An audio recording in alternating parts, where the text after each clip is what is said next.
Hi guys. Tonight we are going to step with you into a world of snow, silence, and survival. Imagine trudging across a barren white plain beneath the northern stars, your breath forming little clouds that instantly freeze at the edges. The wind nips at your ears, and your boots crunch on hard snow that has lain unbroken for weeks. You are shivering, your fur hood is crusted with ice, and you have that sinking suspicion you probably won't survive this if you keep wandering in the open. Yet just ahead, you see a small dome rising like a pearl in the moonlight, an igloo, the ancient, ingenious shelter that held warmth against impossible odds. So, before you get comfortable, take a moment to like the video and subscribe, but only if you genuinely enjoy what I do here. And tell me in the comments where you're watching from and what time it is right now. Now, dim the lights, and let us step inside together. You push through the squeaky snow toward the rounded mound. The stars above seem merciless, each one glittering in a sky so clear it feels close enough to touch. The aurora shivers faintly, green and violet curtains rippling overhead. For a moment, you hesitate. How can snow, something that chills your bones, become a shield against winter? And yet, here stands proof. A rounded shelter carved out of the very thing you fear. Your gloved hand brushes the outside wall, and you realize it isn't just loose powder. The blocks are cut and stacked like a spiral staircase, each pressed against the other so tightly that no wind can snake through the seams.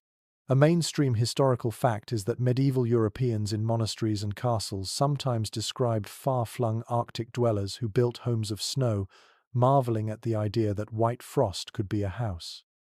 Their letters sound almost incredulous, as if doubting their own sources. And indeed, historians still argue whether these early written accounts captured real encounters with Inuit peoples, or were second-hand fables brought by Norse traders who wandered northward.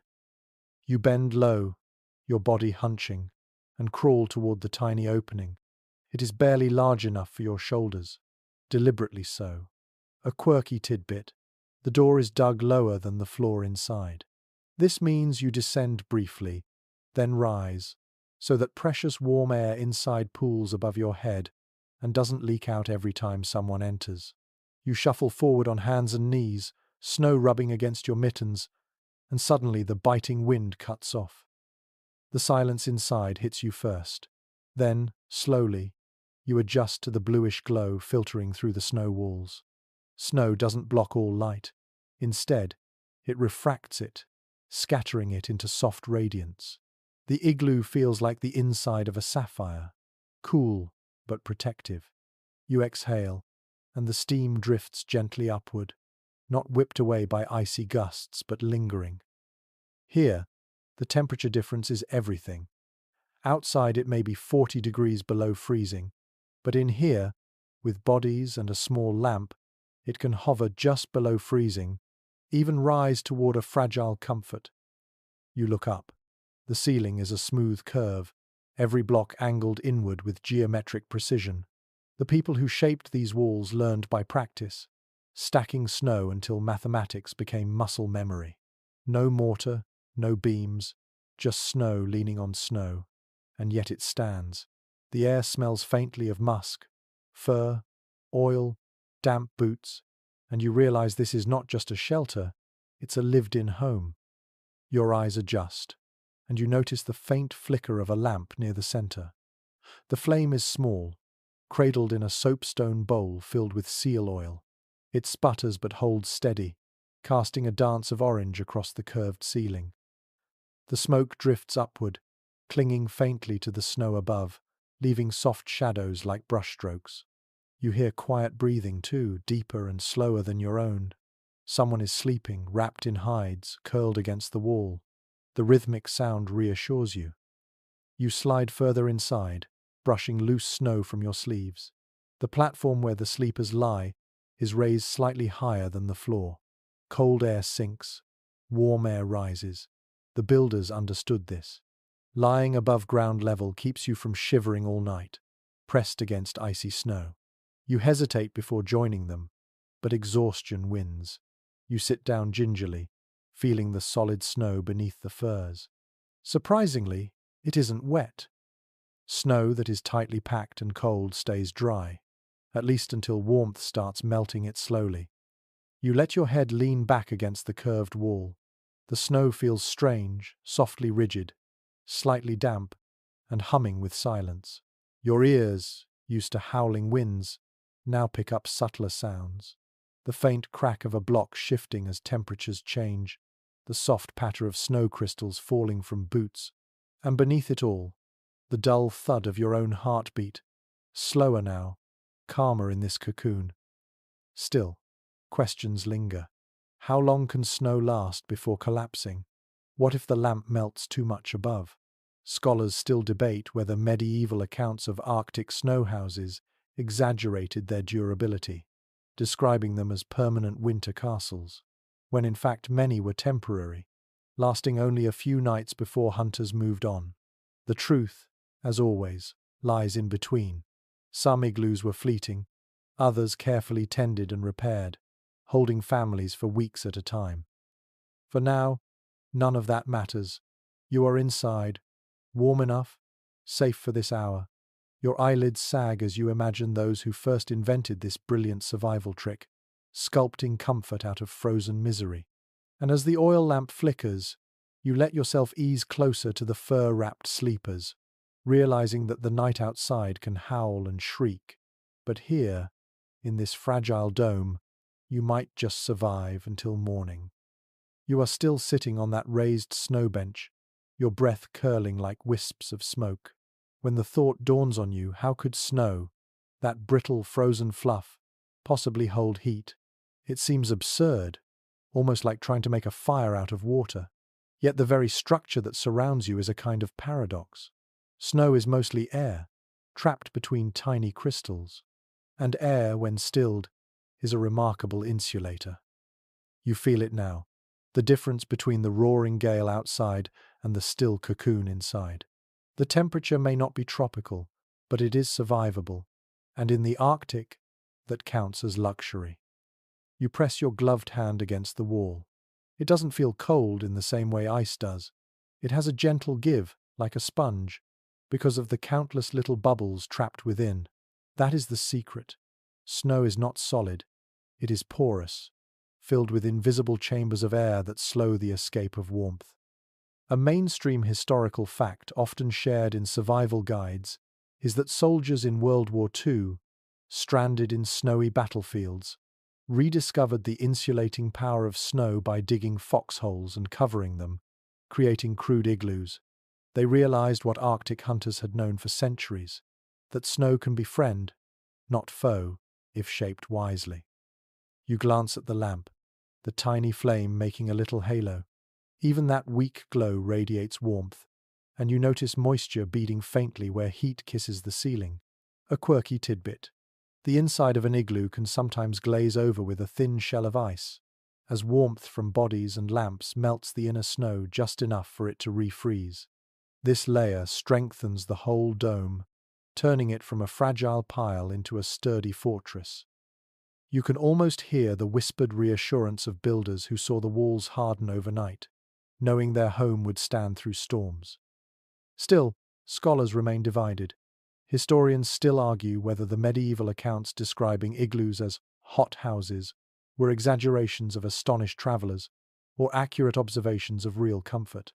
Could a snow dome, in a brutal winter, actually become warm enough to make its occupants sweat? Some researchers insist yes, pointing to thermal studies that show interior temperatures rising to 15 degrees Celsius with enough people and lamps inside. Others doubt, suggesting such numbers only hold in modern experiments and that medieval conditions remained harsher. The debate lingers, unresolved, a reminder of how fragile historical evidence can be. You lie back against the caribou hides, pulling one closer over your chest.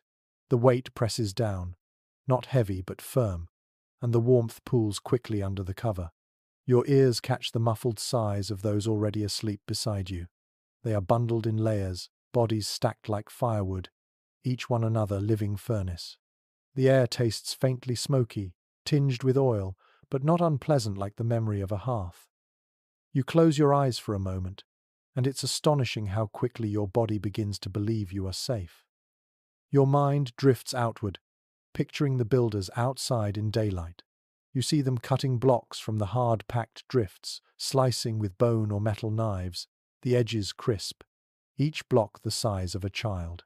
They hoist them, wedge them, tilt them slightly inward, creating a spiral that winds to the top. No blueprint, no measuring tape, just years of memory and practice guiding each cut. The spiral itself is genius, each block leaning inward against the next, until gravity locks the whole dome like puzzle pieces. The lamp sputters, pulling you back. A droplet of melted snow slides down the curve above, landing with a tiny pat on the hide. You brush it away. The sound is soft, almost reassuring, as though the igloo itself is breathing with you. The walls around you seem to hum with silence, thick silence, the kind that presses on your ears. And in that quiet, you think about how fragile Warmth Island. It isn't blazing fire or roaring stoves. It is small, layered, and cumulative. The hides, the dogs, the people, the lamp, all of it adds up to a bubble of survival. Your toes flex in your boots, and you notice they are no longer numb. The stillness of the igloo has given them time to recover.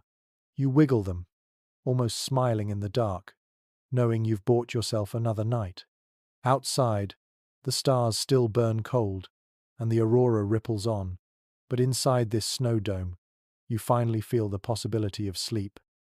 You lean back against the firm snow wall, and as your eyes travel upward, you imagine the careful labor that brought these blocks into being.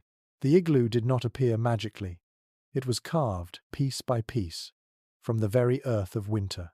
You picture figures in thick parkas, their breath steaming, cutting neat rectangular chunks from packed snow.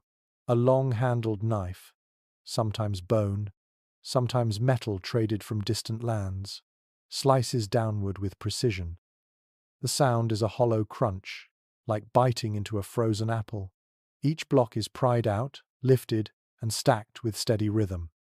One well-documented record from later European expeditions describes explorers stunned by how quickly local hunters could raise a snow dome. They claimed some men could fashion a full igloo in less than an hour. Whether those observers exaggerated is uncertain, but you can easily imagine how muscle memory makes art swift.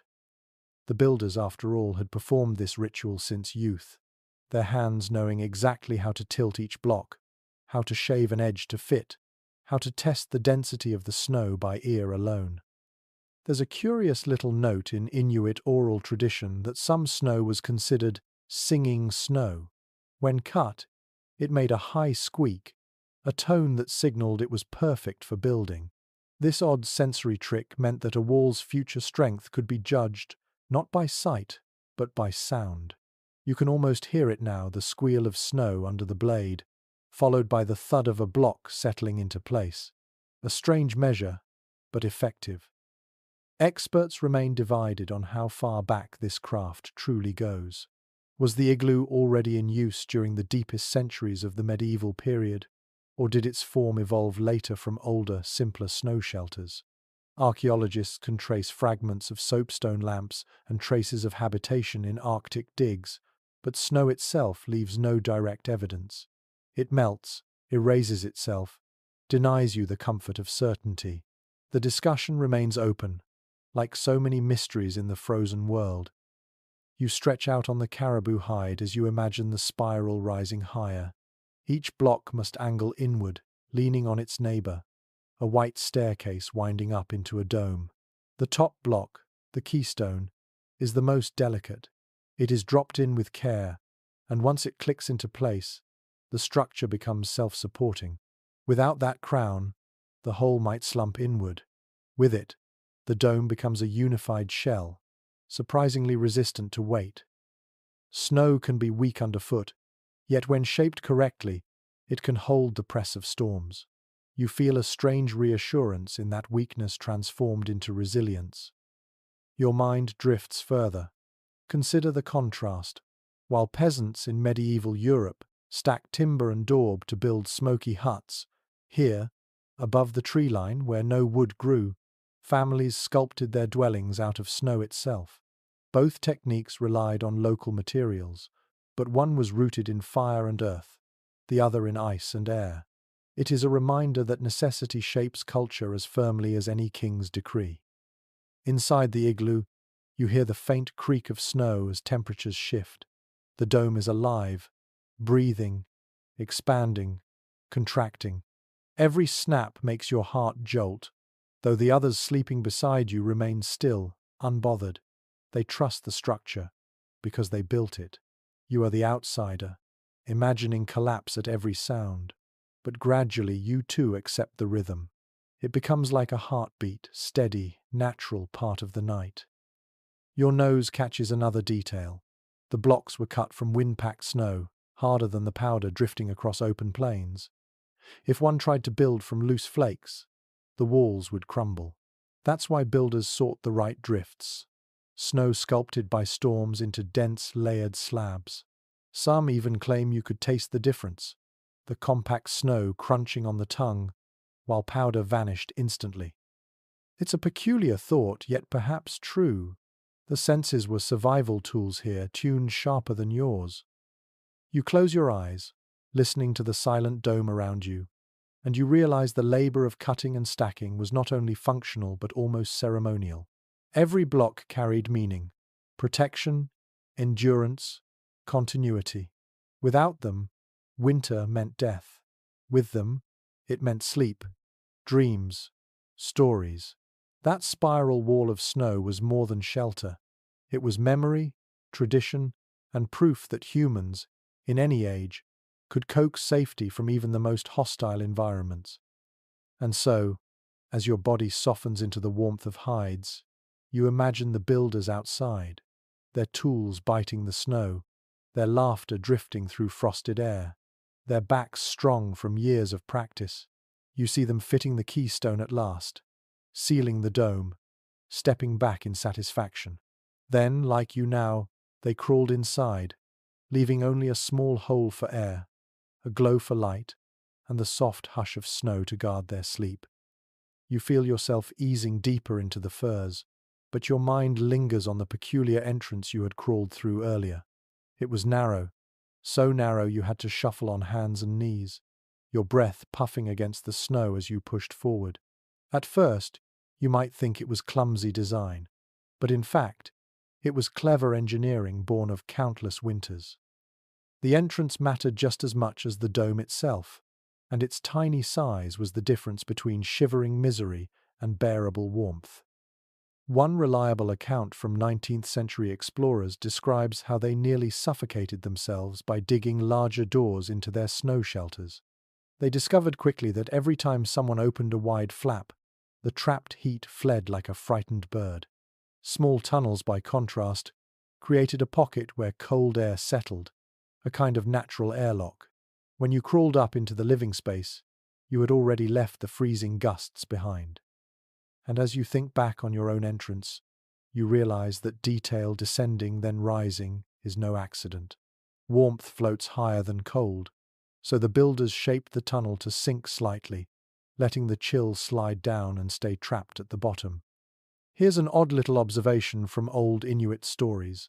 Children would sometimes play in that low tunnel, hiding from siblings, whispering secrets where the adults above couldn't hear. The entryway doubled as both protection and playground, a reminder that even survival architecture could hold moments of childhood mischief. You smile at the thought, tiny giggles echoing in the dark, the hush of snow walls carrying those sounds. Specialists remain uncertain about the exact variety of entrances used during the medieval centuries. Some reconstructions suggest elaborate, multi-chambered passageways for larger family igloos, while others point to evidence of simple crawl holes blocked by hides at night. The academic conversation hasn't reached consensus, partly because, again, snow leaves no fossil trace. What we know comes from oral tradition, later observation, and scattered notes in explorers' journals. You are left piecing together an image, and maybe that uncertainty makes the story richer, not poorer. You recall vividly the sensation of pushing through that narrow tunnel, Your body had felt clumsy, awkward, like a bear forcing itself into a fox's den. Yet the instant you emerged into the dome, relief washed over you. That transition, the howl of the outside wind vanishing into muffled stillness, was like stepping from chaos into sanctuary. Perhaps that is why the memory still clings. Your gaze drifts toward the small round entry again. From inside it glows faintly with reflected starlight. The cold breath of air that sneaks in now and then brushes your cheek, thin and shy, as if it knows it doesn't belong. You tug the fur closer, and the air warms again. This balance of opening just enough to breathe, but not enough to lose heat, was essential. If you sealed the igloo too tightly, you risked suffocation. If you left it too loose, you risked freezing. Survival lived in that razor-thin compromise. Think about medieval Europe at the same time. In villages, doorways were often drafty, sometimes just cloth flaps. Smoke poured out of them, warmth escaped, and people layered themselves in rough wool to compensate. Here, in the Arctic, the door was not an afterthought but the very heart of the design.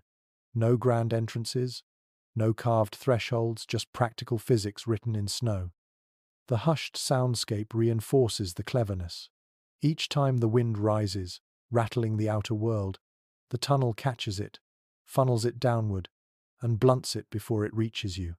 The dome stays serene, a chamber of muted air. You listen to the others breathing around you, steady and slow, while the tunnel whispers like a hollow flute when a gust brushes past. In that moment, you are reminded of something half scientific, half spiritual. A house can feel alive when it interacts with the elements so intimately. And though the passage is small, it also served another purpose. Intruders, whether animal or human, could not easily storm in. A polar bear sniffing around would hesitate to force its bulk through the cramped hole. A stranger approaching at night would have to crawl, making their movements loud and obvious. Safety, warmth, and secrecy all bound up in one simple curve of snow. As you lie there, your eyelids heavier, you imagine the first time a child stepped into such a tunnel centuries ago. They might have laughed, comparing it to burrowing like a seal, sliding through snow with hands pressed forward. Perhaps that sensation gave them a sense of belonging to the Arctic itself, as though humans and animals shared the same instinct of digging dens against winter. A funny, offbeat thought strikes you. The igloo door is humanity's imitation of a foxhole, scaled for families instead of solitary creatures. The experts who study this still cannot completely agree on whether entrances were covered with skin flaps or left bare. Some suggest hides draped at night provided insulation, while others argue that smoke venting demanded at least a partial opening. The matter remains unresolved, and you can almost picture scholars poring over weather logs and oral histories, still chasing answers about a tunnel of snow. It is a small thing, but it carries the weight of survival. You take one last glance toward the faint starlight glowing through the crawl space. That doorway, so humble, so easily overlooked, is the boundary between death and life. Outside, endless white, silence broken only by gales. Inside, a fragile bubble of warmth, and the line between the two is only as wide as your shoulders. It is a threshold worth remembering, the simple genius of crawling into safety through snow. The glow around you shifts subtly, and you notice something enchanting about the way light behaves in this snow-bound world. The igloo is not dark, not exactly. Instead, it holds a bluish aura, a soft radiance that seeps through the curved walls like light filtering through frosted glass. You glance up at the ceiling, and the dome seems alive with faint glimmers, as if the stars outside have been absorbed into the snow. We know from reliable descriptions by later explorers that stepping into such a space felt almost mystical, the daylight outside bending into a cool, even glow. No harsh shadows, no blinding spots, just a gentle wash of blue that wrapped everyone inside. For people who lived through the unrelenting white glare of Arctic sun on snow, that muted hue was a relief, calming the eyes and quieting the mind. You feel it too, your gaze softening, your thoughts slowing. something slightly offbeat. The very snow walls, so dense and curved, often acted as amplifiers of sound. A whisper might carry across the dome more clearly than expected, bouncing from one curve to another. Children were known to giggle at this trick, whispering secrets across the room, as if performing in a private theatre. Imagine being a child, hearing your own voice echo softly, as though the igloo itself were listening. The question of lighting remains a puzzle. Specialists still disagree on how much illumination could be achieved with simple seal oil lamps. Some experiments show that just one small wick might fill the dome with a cozy amber glow, while others argue the spaces must have remained dim, flickering, more shadow than light. The uncertainty lingers, as if the truth itself is hidden in the snow, leaving you to picture the varying possibilities. You watch the flame of the lamp sputtering, fed by fat rendered from seals or whales. Its faint smoke curls upward, darkening patches of the snow ceiling until they look like watercolor brushstrokes. The scent is unmistakable, rich, oily, a little fishy but not unpleasant when your body craves warmth. That smoke, however, always carried risk. Too much, and the dome could become stifling. Not enough ventilation, and you might drift into sleep and never wake again. It is a delicate balance, like everything here. You run your hand across the bedding hides. Their coarse texture scratches your palm, yet underneath lies a yielding softness. The lamp's glow paints them amber, contrasting the cold blue of the snow. You feel caught between two worlds, warmth flickering in shadows and cold radiating from the walls. It's a paradox that defines survival here: heat inside snow, life inside emptiness. You close your eyes and listen. The silence is so complete that even your own breathing feels amplified. Somewhere nearby, a dog shifts, its claws clicking lightly on the packed floor. A child sighs in sleep, and you catch the faint rustle of a hide being pulled tighter. These little noises become part of the music of the igloo, subtle, fragile, almost reverent. You remember how in medieval Europe, light at night came from tallow candles or smoky hearth fires. Both carried their own drawbacks: dripping wax, soot-stained rafters, the constant risk of flame-catching thatch. Here, in the Arctic, the snow itself could not burn. The igloo was flame-proof, a sanctuary against fire as much as against storm. Ironically, one of the safest houses in the medieval world was built entirely from the most fragile material. A curious aside: some stories suggest that hunters traveling alone would carve tiny lamp shelves into the walls, niches where a stone dish could rest without tipping. These miniature alcoves gave the igloo an almost architectural sophistication, like having built-in furniture made entirely of snow. Picture yourself setting a lamp into such a hollow, the flame casting light upward, shadows dancing across the domed ceiling. Even here, in the bleakest winters, people sought not just survival but beauty. The scholars who reconstruct these details wrestle with limited evidence. Archaeologists continue to puzzle over traces of soot found on soapstone lamps, debating how many hours they might have burned each night, how much fuel a family needed for a week, and whether the glow was enough to read by, or only to mark faces in the dark. You smile at the thought whether or not anyone cared about reading. Perhaps all they wanted was to see the comfort of each other's expressions. Your own eyes grow heavy, lulled by the interplay of hues, the blue radiance of snow, the amber flicker of oil, the black shadow of smoke. You feel cocooned in color, sheltered in sound, cradled in scent. Everything about the igloo becomes a sensory symphony, quiet yet profound. You stretch out fully now, the hide creasing beneath your weight. Above you, droplets of melted snow bead and refreeze, catching the lamp's glow like tiny jewels. You wonder idly if medieval visitors, stepping into such a space for the first time, might have thought themselves in a palace of ice, not a simple home. And maybe that was true. It was both palace and den, grandeur and necessity, all at once. As your breathing slows, the dome continues to shimmer with its quiet glow, light through snow, flame through oil, shadow through smoke, it all blends into a lullaby written by the Arctic night. And in that lullaby, you sense the truth. Sometimes survival isn't about grand gestures, but about finding beauty in the dimmest, most fragile of lights.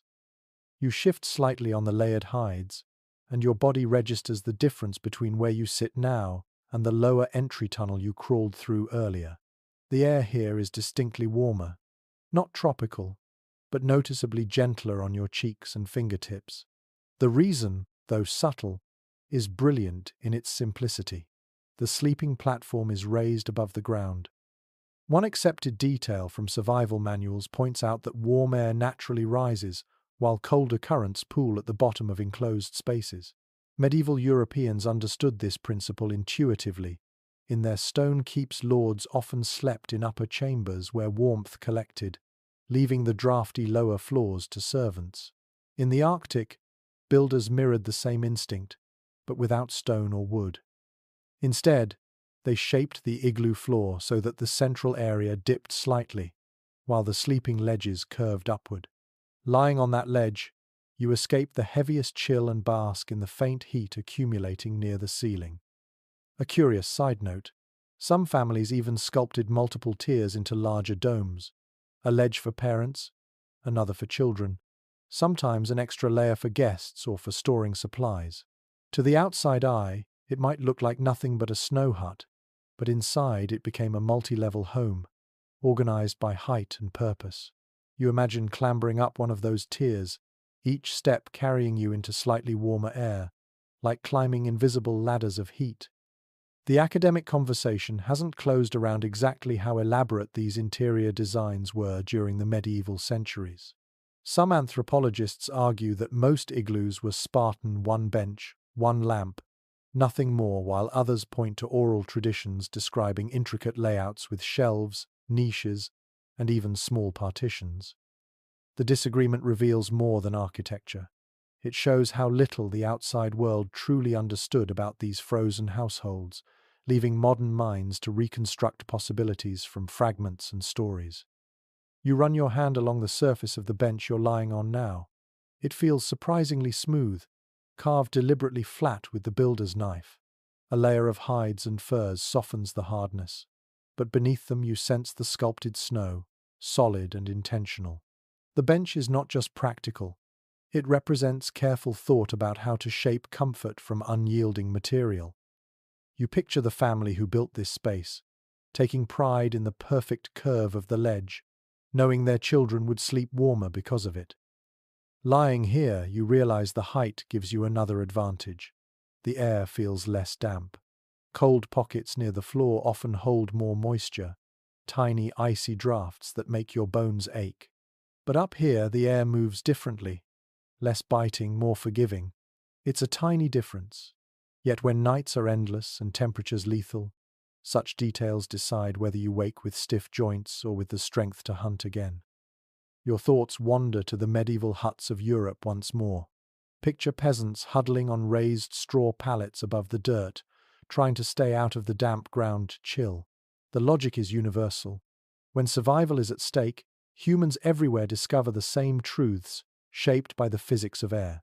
But in the Arctic, with no timber to lift you above the soil, snow itself became carpenter and mason, shaping a raised bed out of nothing but frozen water. Something slightly whimsical drifts into your imagination. Perhaps children turned those platforms into playgrounds, leaping down from one tier to the floor, their laughter echoing through the dome, the walls amplifying the sound. Maybe parents scolded them gently, worried about cracking blocks, yet smiled all the same. Even here, surrounded by peril, life carried on with moments of play and joy. Archaeologists remain uncertain how much personal identity showed in these spaces. Did one family decorate their ledge differently than another? Were carved shelves common, or rare luxuries? Were raised tiers strictly practical, or did they also carry a sense of status, elders on the highest level, children below? These questions ripple through academic debates, unresolved, tantalizing. You find yourself half amused, half curious, realizing that scholars still try to peer through melted walls centuries later. Your own body sinks deeper into the warmth of the furs. Beneath you, the snow bench does not melt because the hides insulate it, keeping the fragile balance between solid form and human heat. Above you, the dome arches high, trapping the warmth that rises from your breath and body. And slowly, as you lie there, the logic of the design seeps not just into your mind but into your muscles.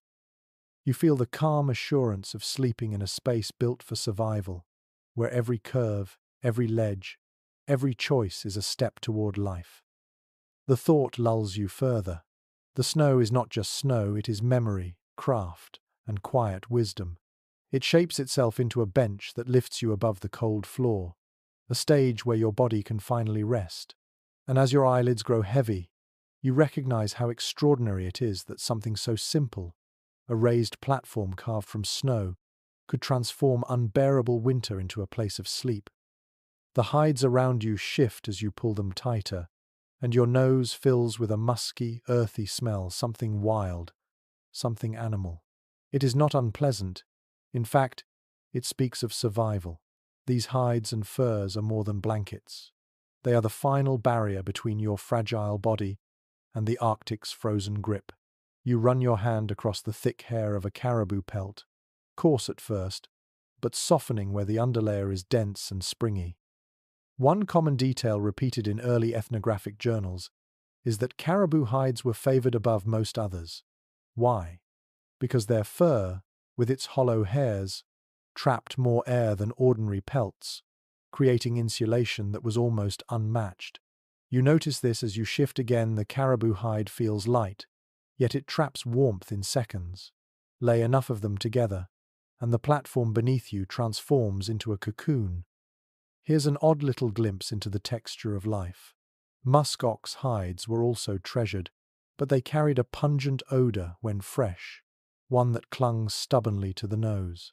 Families sometimes joked that sleeping under a musk ox was like sharing a bed with the beast itself.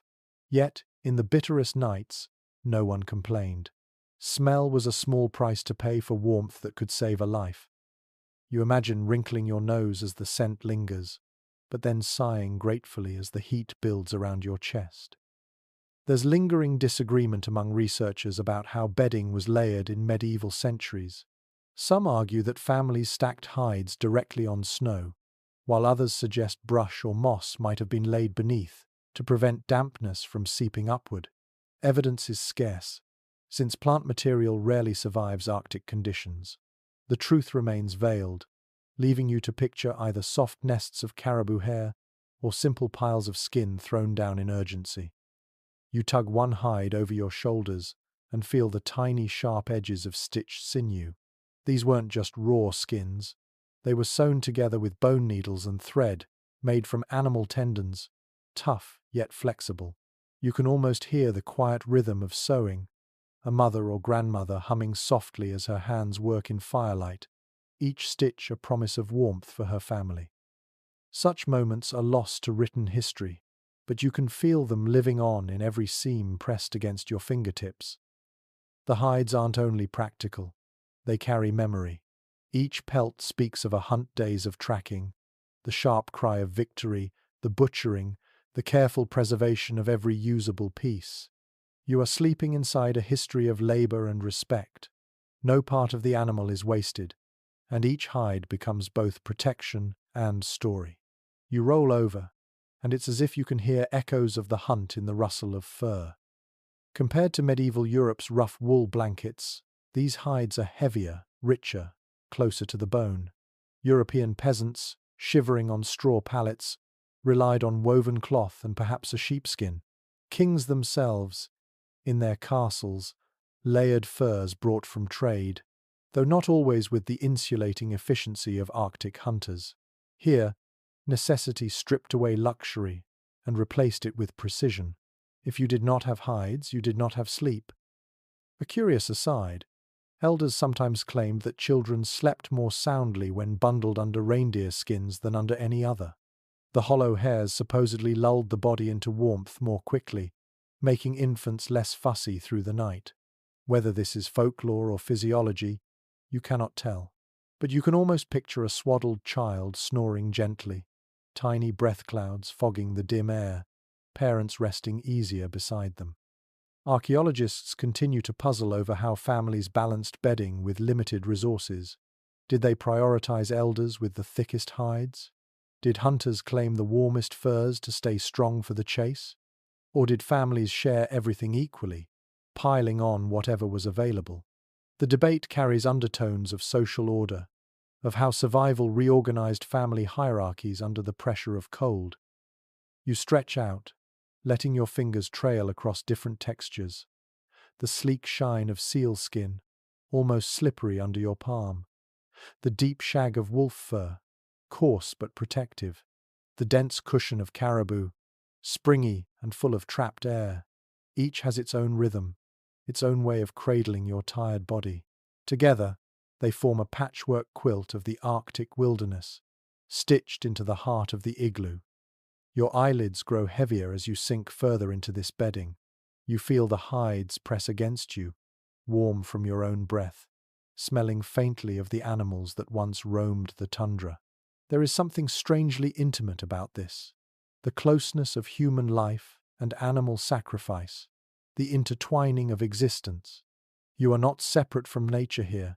You are wrapped in it, carried by it, preserved by it. And as you drift closer to sleep, you realize that in this fragile dome, in this fragile bed, the line between survival and extinction lies in the hollow hairs of a caribou, in the musky weight of a musk ox, in the stitched thread of a sinew, fragility and resilience entwined, cradling you through one more brutal winter night. A shuffle at your feet breaks the stillness, followed by a warm, damp breath against your leg. You glance down and see a pair of eyes glimmering in the dim lamp glow.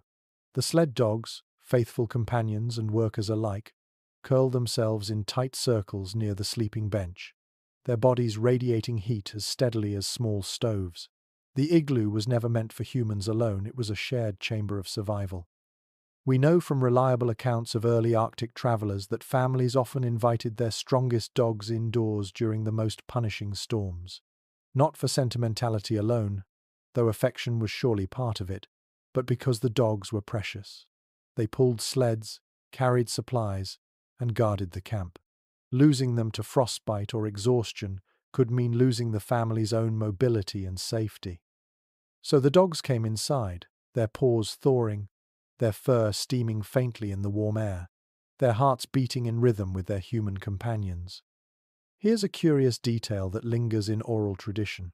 Some hunters believed the smell of dogs, mixed with human scent inside an igloo, acted as a deterrent to prowling animals outside, like polar bears or Arctic foxes. The layered odor suggested a larger pack within, discouraging predators from venturing close. You wrinkle your nose at the thought the musk of wet fur, mixed with seal oil, smoke, and the tang of hides, but survival often comes with its own fragrance, one that marks the difference between life and death. There's still disagreement among researchers about how many animals typically shared the igloo space. Some argue only a handful of the most essential dogs were brought in, while others suggest whole teams crowded the interior during brutal blizzards. The lack of physical evidence leaves the matter open, and so you are left to imagine. Perhaps 3 or 4 curled by the entry tunnel, another at your feet, another pressed near the lamp, each a breathing engine of warmth. The dog beside you sighs, long and low, curling tighter. You reach down, your hand brushing its fur, and feel the thick undercoat that traps warmth in a way even the best human furs cannot. Its body heat seeps into your palm, reminding you that warmth is communal here. Humans alone might endure, but humans with dogs and hides and lamps together, that is what creates resilience. The soundscape shifts. One dog twitches in a dream, its paw scratching the air. Another lets out a muffled bark, quickly settling back into rhythmic breathing. These noises, small and unremarkable, fill the silence like lullabies. Outside, the storm may rage, but inside the dome, companionship creates harmony. You listen, lulled not only by the presence of people, but by the symphony of canine slumber.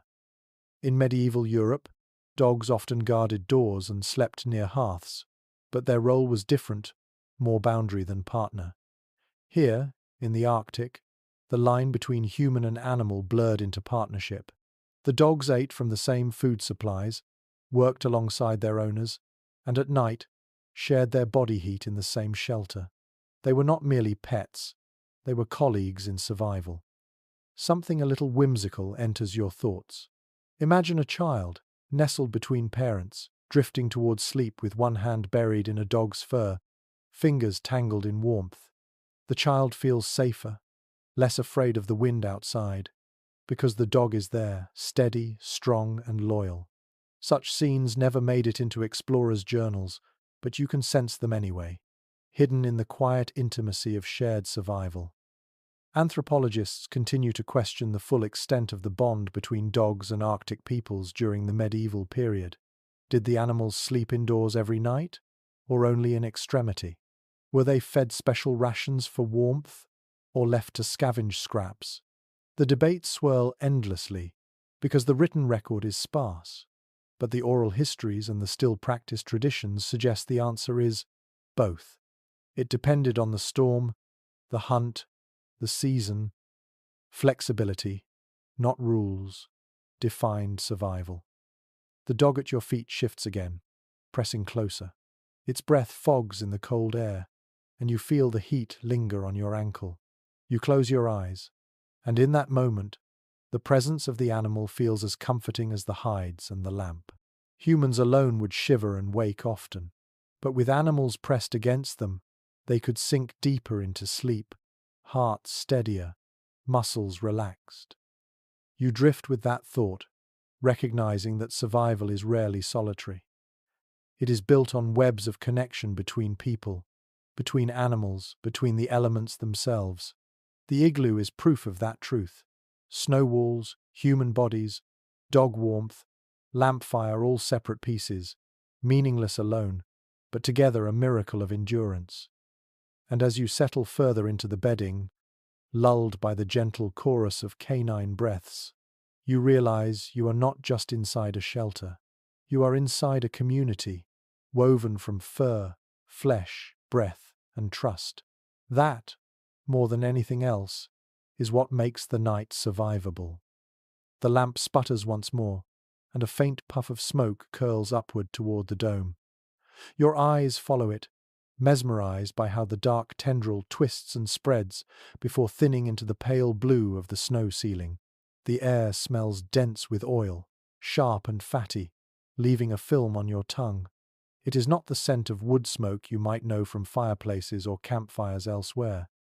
This is the smell of seal oil, the essence of survival carved from the body of an animal that gave its life not only for food, but also for heat and light.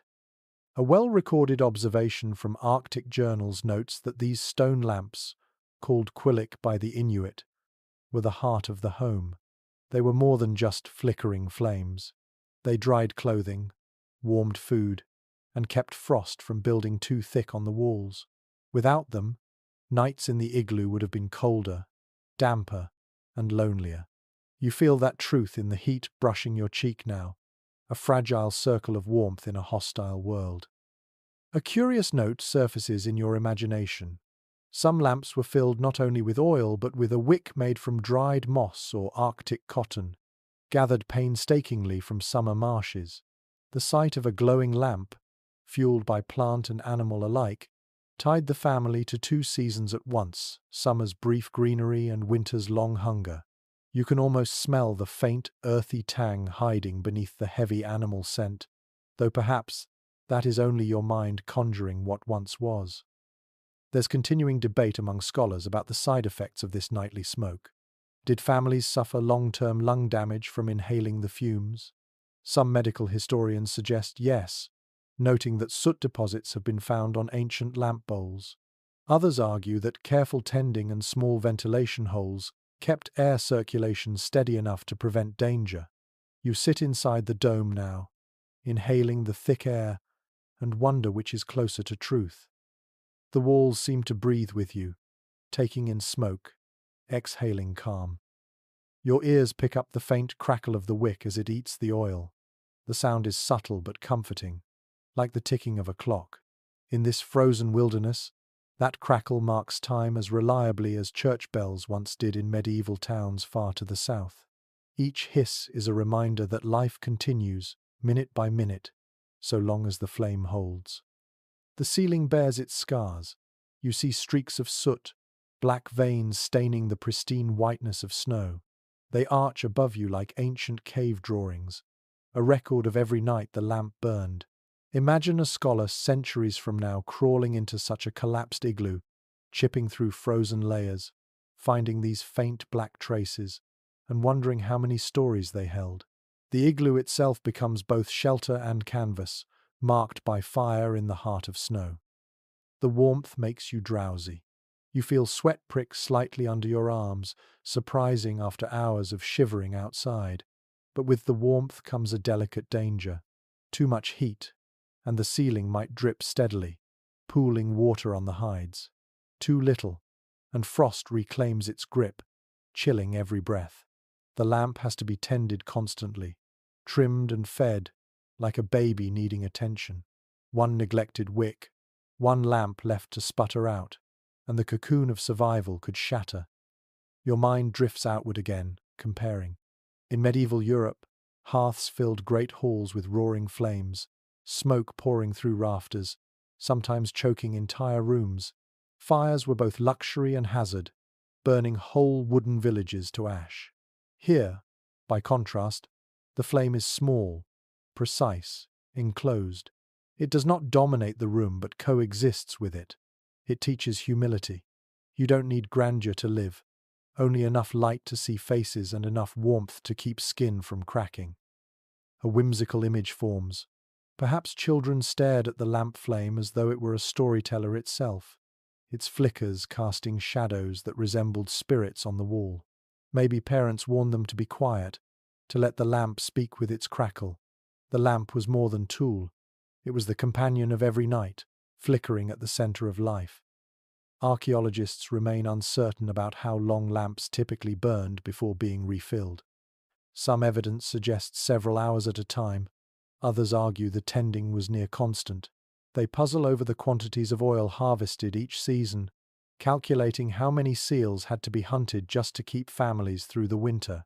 These debates are not trivial. They remind you that light itself was a resource as precious as bread or meat elsewhere in the world. You shift closer to the glow. It washes your face in amber, softening the sharp lines of shadow. Around you, the others breathe steadily. The dogs twitch in their dreams, and above, the snow glows faintly blue against streaks of soot. You are inside a paradox, a fire burning in the belly of frozen water, the two most opposite elements entwined.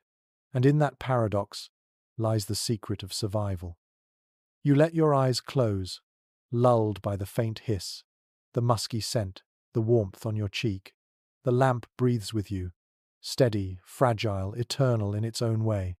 And as your mind drifts, you understand why people called it the heart of the home. It was not only a flame in the night, it was proof that even here, in the coldest corners of the medieval world, humans could carve light from darkness and warmth from the bones of winter. You shift again beneath the furs, aware of the closeness of bodies pressed around you. It is not a palace, not a hall with wide space, but a narrow cocoon where elbows and shoulders touch whether you want them to or not. Yet here, pressed together, you find a rhythm of survival. Body heat mingles, breaths overlap, warmth pools in layers, stronger with each person. Alone you would shiver, together you can sleep. One well-attested fact from later accounts is that explorers who tried to mimic igloo life without sharing body warmth often failed miserably. They clung to European ideas of privacy, each demanding his own bed, and in doing so they froze. The locals, by contrast, knew intimacy was not luxury but necessity. Sleep came only when bodies curled against one another, when warmth moved from skin to skin, fur to fur. Here's an unusual detail worth smiling at. Families often joked that you could measure love by how tightly someone pressed against you on a winter's night. A husband who rolled away was teased in the morning for lacking affection, or perhaps for lacking common sense. The laughter hid a serious truth. If you weren't willing to share your heat, you weren't willing to keep your family alive. Experts continue to disagree on how this closeness was negotiated in larger igloos. Did entire extended families sleep in sprawling piles? Or did smaller nuclear families keep to themselves, building multiple domes instead of one? Archaeological evidence leaves the question unanswered, and oral stories contradict one another. The uncertainty itself reminds you how flexible survival strategies had to be changing with snow, season, and circumstance. You feel a stranger's shoulder, at least in your imagination, pressing against yours. Steady, firm. The air between bodies is warmer, easier to breathe. You hear the soft rustle of hair against hide, the quiet sigh of someone turning in sleep. Even the dogs, curled at your feet, share the warmth, their fur brushing your ankles. You are not simply resting beside others. You are part of a living, breathing furnace made of community. Compare this to medieval Europe, where peasants often slept packed into beds, not because they fully understood thermal dynamics, but because houses were drafty and fuel scarce. Brothers and sisters piled together, grandparents slept at the foot of the bed, children pressed between parents. What peasants did out of poverty, Arctic families did out of wisdom. The practice converged from different needs, yet in both, survival outweighed modesty. A whimsical thought drifts across your mind. Perhaps children whispered secrets in the dark, hidden by the cloak of warmth, giggling while parents tried to hush them. Or perhaps two young lovers lay awake, pretending to sleep while sharing the comfort of closeness. In this frozen world, intimacy blossomed in the most ordinary of gestures: an elbow against your ribs, a hand resting against your arm, a breath warming your cheek. Anthropologists remain fascinated by how such proximity shaped culture. Did constant closeness create deeper bonds of trust? Or did it spark quiet tensions that had to be smoothed over by stories, jokes, and rituals? The answers are speculative, but what you know for certain, lying here in the imagined dome, is that closeness felt not optional but elemental. The lamp glows faintly, smoke tracing lines above, while the shared warmth grows thick around you. It is not the roaring heat of a fire, nor the dry warmth of stoves, but a moist, living warmth, carried by lungs and hearts. You draw a deeper breath, and notice how it lingers, heavier than the icy air outside. And as you exhale, your own warmth adds to the pool, joining the invisible weave that holds everyone safe until morning. Sleep draws closer now. Your body softens, muscles unwinding under the weight of furs and the cushion of hides. Yet more than the bedding or the lamp, it is the nearness of others that soothes you. You feel your pulse slow to match theirs, a strange communal rhythm. The igloo is no longer just a structure. It is a shared body, breathing, sighing, alive. And you understand, perhaps more deeply than before, that survival in brutal winters did not come from strength alone. It came from surrender, from leaning against others, allowing warmth to flow freely, trusting the press of shoulders in the night. The night stretches on, and you are half asleep when a sudden sound jolts you awake. It is faint at first, like the creak of a floorboard in a quiet house. But here there are no wooden planks, only snow. You hold your breath and listen. There it is again, a soft cracking, a low groan from the walls themselves. The igloo is alive, adjusting to the cold. One well-documented observation by later polar explorers was that igloos are not perfectly silent structures. They move and settle, expanding and contracting as temperatures shift. The snow blocks contract in bitter cold, sometimes popping faintly as tiny fractures form, while in slightly warmer spells, the interior surface may melt and refreeze, sealing itself stronger. You realize you are sleeping inside something dynamic, a shell that changes with every breath of weather. Here's a peculiar tidbit that makes you smile nervously. Some hunters swore they could predict incoming storms by listening to how their igloo creaked at night. A sudden series of pops and groans, they said, meant the wind was shifting and pressure would soon fall. To outsiders, this might sound like superstition, but when your life depends on reading the language of snow, even tiny sounds become prophecy. The academic conversation hasn't closed around how reliable such auditory cues were. Some researchers argue it was coincidence, that people simply read meaning into random noises. Others believe long experience sharpened the ear, allowing families to sense changes through sound that no written barometer could capture. You lie there, listening to the dome whisper, and wonder which side is closer to the truth. The cracking isn't dangerous, not tonight. It is more like joints stretching after a long day. The dome breathes with you, flexing just enough to remind you that it is both fragile and resilient. You imagine a child waking at the sound, clutching closer to a parent, soothed by a whispered assurance that the igloo was only speaking, not breaking. Perhaps those reassurances became lullabies in themselves, the language of comfort against the language of snow. Your own body adjusts. At first you were tense, fearing collapse, picturing tons of snow cascading over you. But as minutes pass, you accept the rhythm. Crack, creak, silence, crack. The noises blend into the tapestry of the night, no more alarming than the snore of a sleeping companion or the twitch of a dog's paw. You find yourself lulled instead of frightened.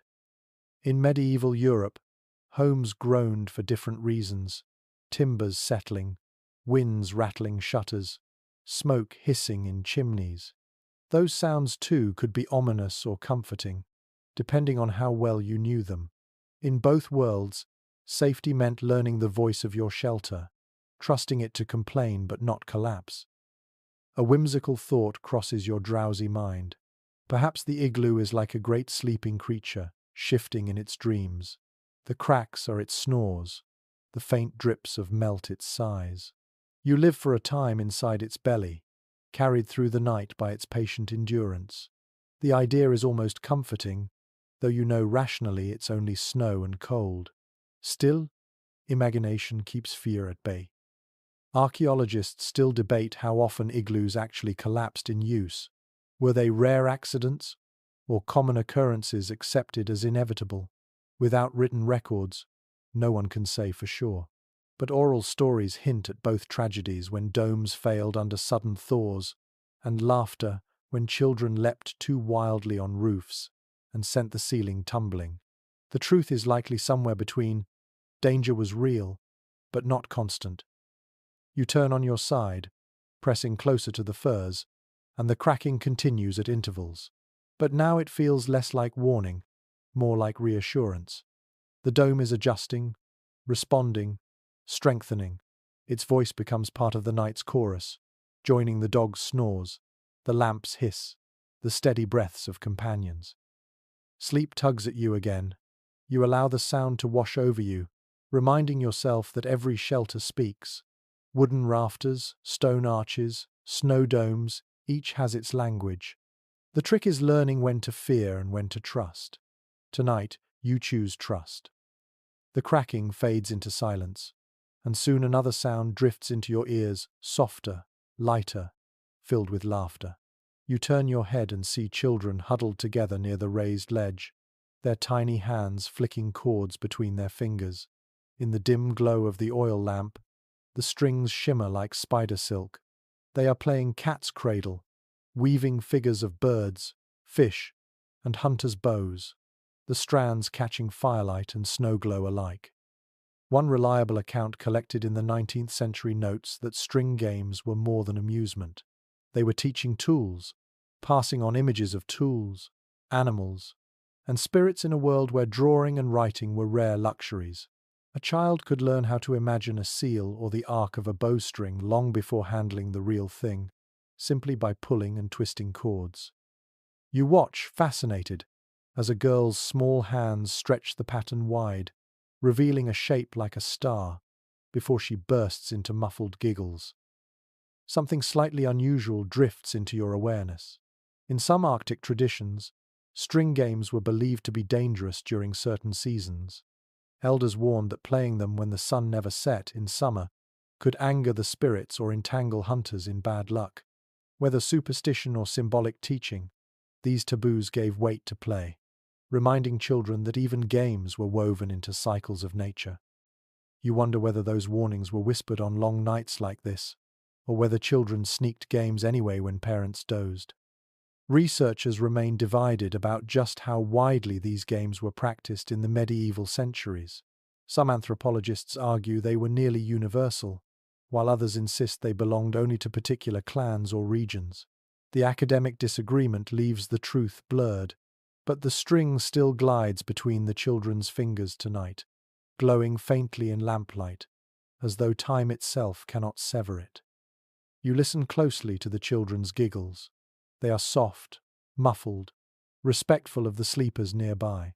Yet they cut through the heaviness of the igloo with a freshness that feels like spring air sneaking into winter. Every laugh, every playful whisper reminds you that even here, where hunger and cold press constantly, joy has a place. Children do not wait for ideal circumstances. They invent games with whatever is at hand: fur scraps, string, carved bones, or simply snow.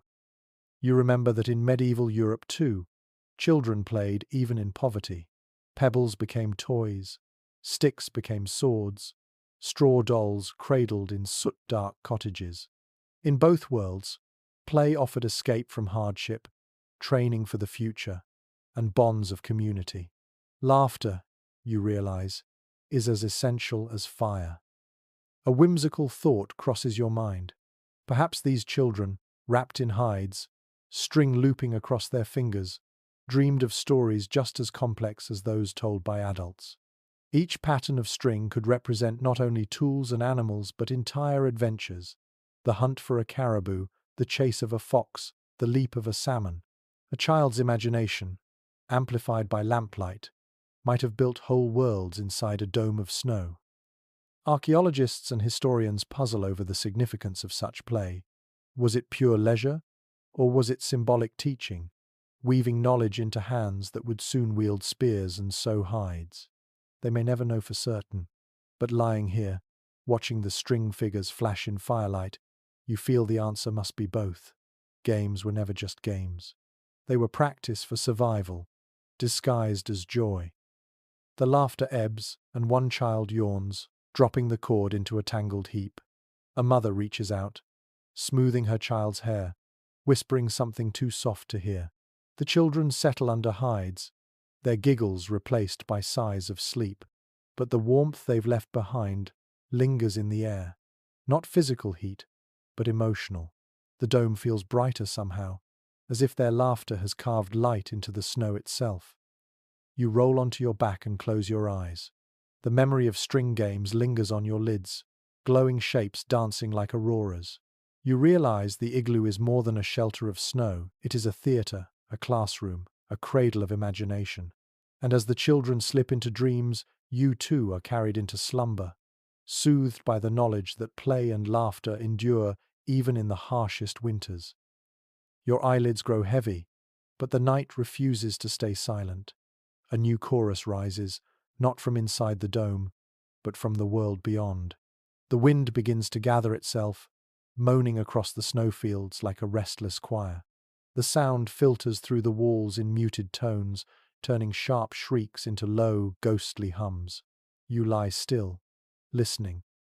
The igloo muffles the violence, but the storm makes itself known, weaving into your half-dreams.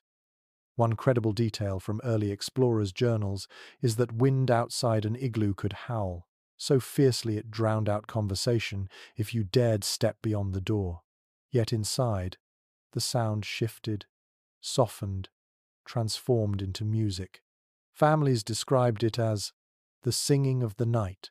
You recognize that melody now: long notes, rising and falling, as though the world itself were breathing. Here's an odd image that floats through stories. Some people claim the wind carried voices of animals or ancestors, teaching lessons through its howls. A child who misbehaved was told to listen more carefully, for perhaps the wind was scolding them. In this way, the Arctic itself became a storyteller, its voice shaping the dreams of those who slept in snow houses. You imagine a boy or girl pressing close to a parent, whispering, "Did you hear the bear speak?" while the parent chuckled softly, grateful for a moment of wonder amid survival. Scholarly circles remain divided about how these beliefs shaped daily life. Were the howling winds treated mainly as practical warnings of weather shifts, or did they carry spiritual significance? Anthropologists argue both sides, tracing oral tales that blur the line between meteorology and mythology. You lie beneath the firs, feeling the sound seep through your skull, and wonder if perhaps both a true wind can be both science and spirit, fact and fable. Your own mind begins to twist the sound into visions. The hum becomes the low throb of a drum. The shrieks turn into high-pitched flutes. The whole storm becomes an orchestra playing for no audience but snow, ice, and stars. You feel it vibrating in your bones, a lullaby and a warning at once. Each gust is another verse, another reminder that the Arctic is vast, powerful, and utterly indifferent to your presence. In medieval Europe, storms rattled wooden shutters, shook rafters, and wailed through stone towers. Monks in monasteries wrote of tempests as voices of God, punishments or calls to prayer. Farmers feared them as omens of ruined crops.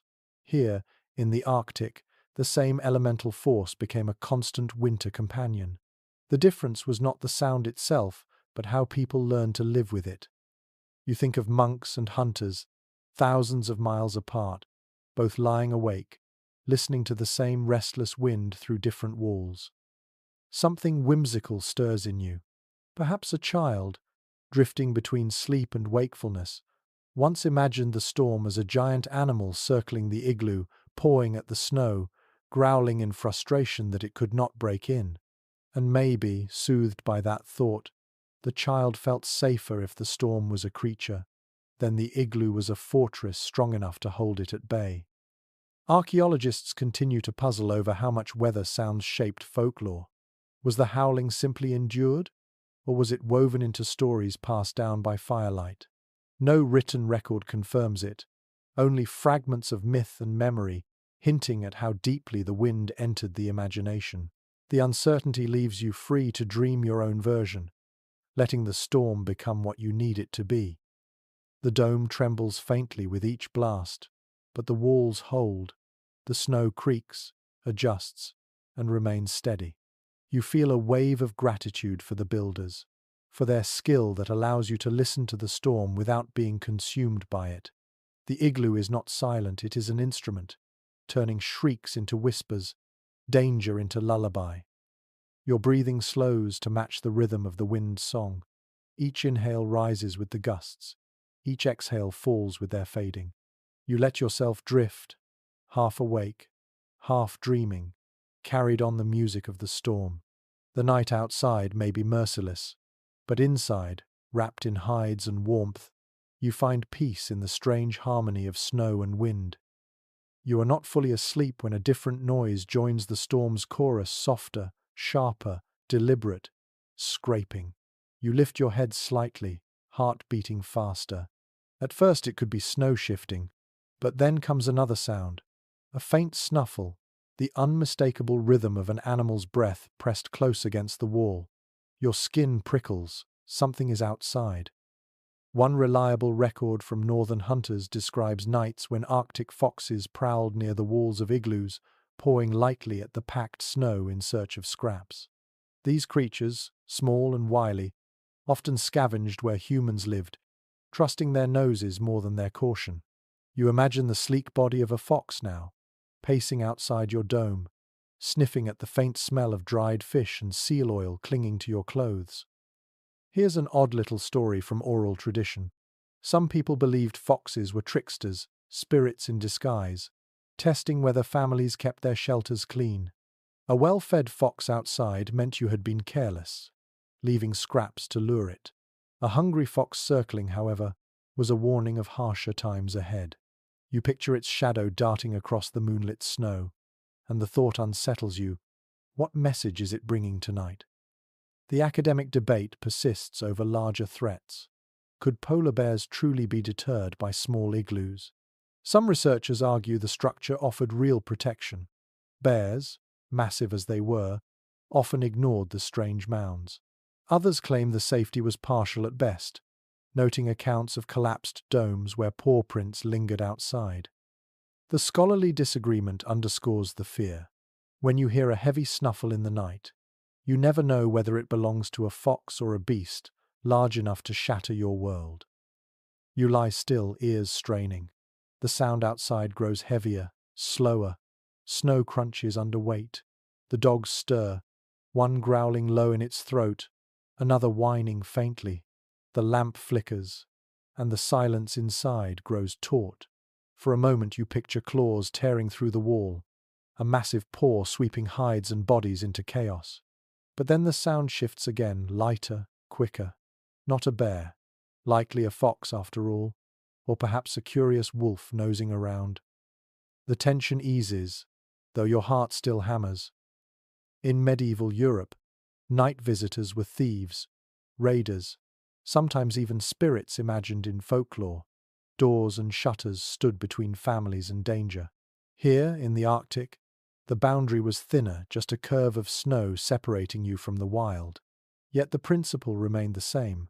Fear sharpened senses, stories explained noises, and vigilance never fully slept. Something whimsical crosses your mind, easing the fear.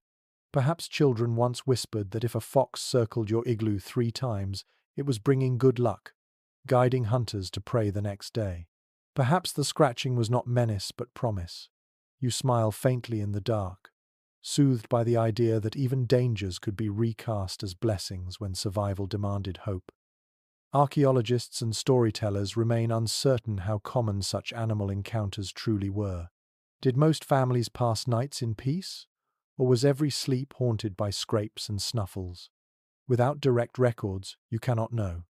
Yet the presence of dogs inside suggests the fear was real enough.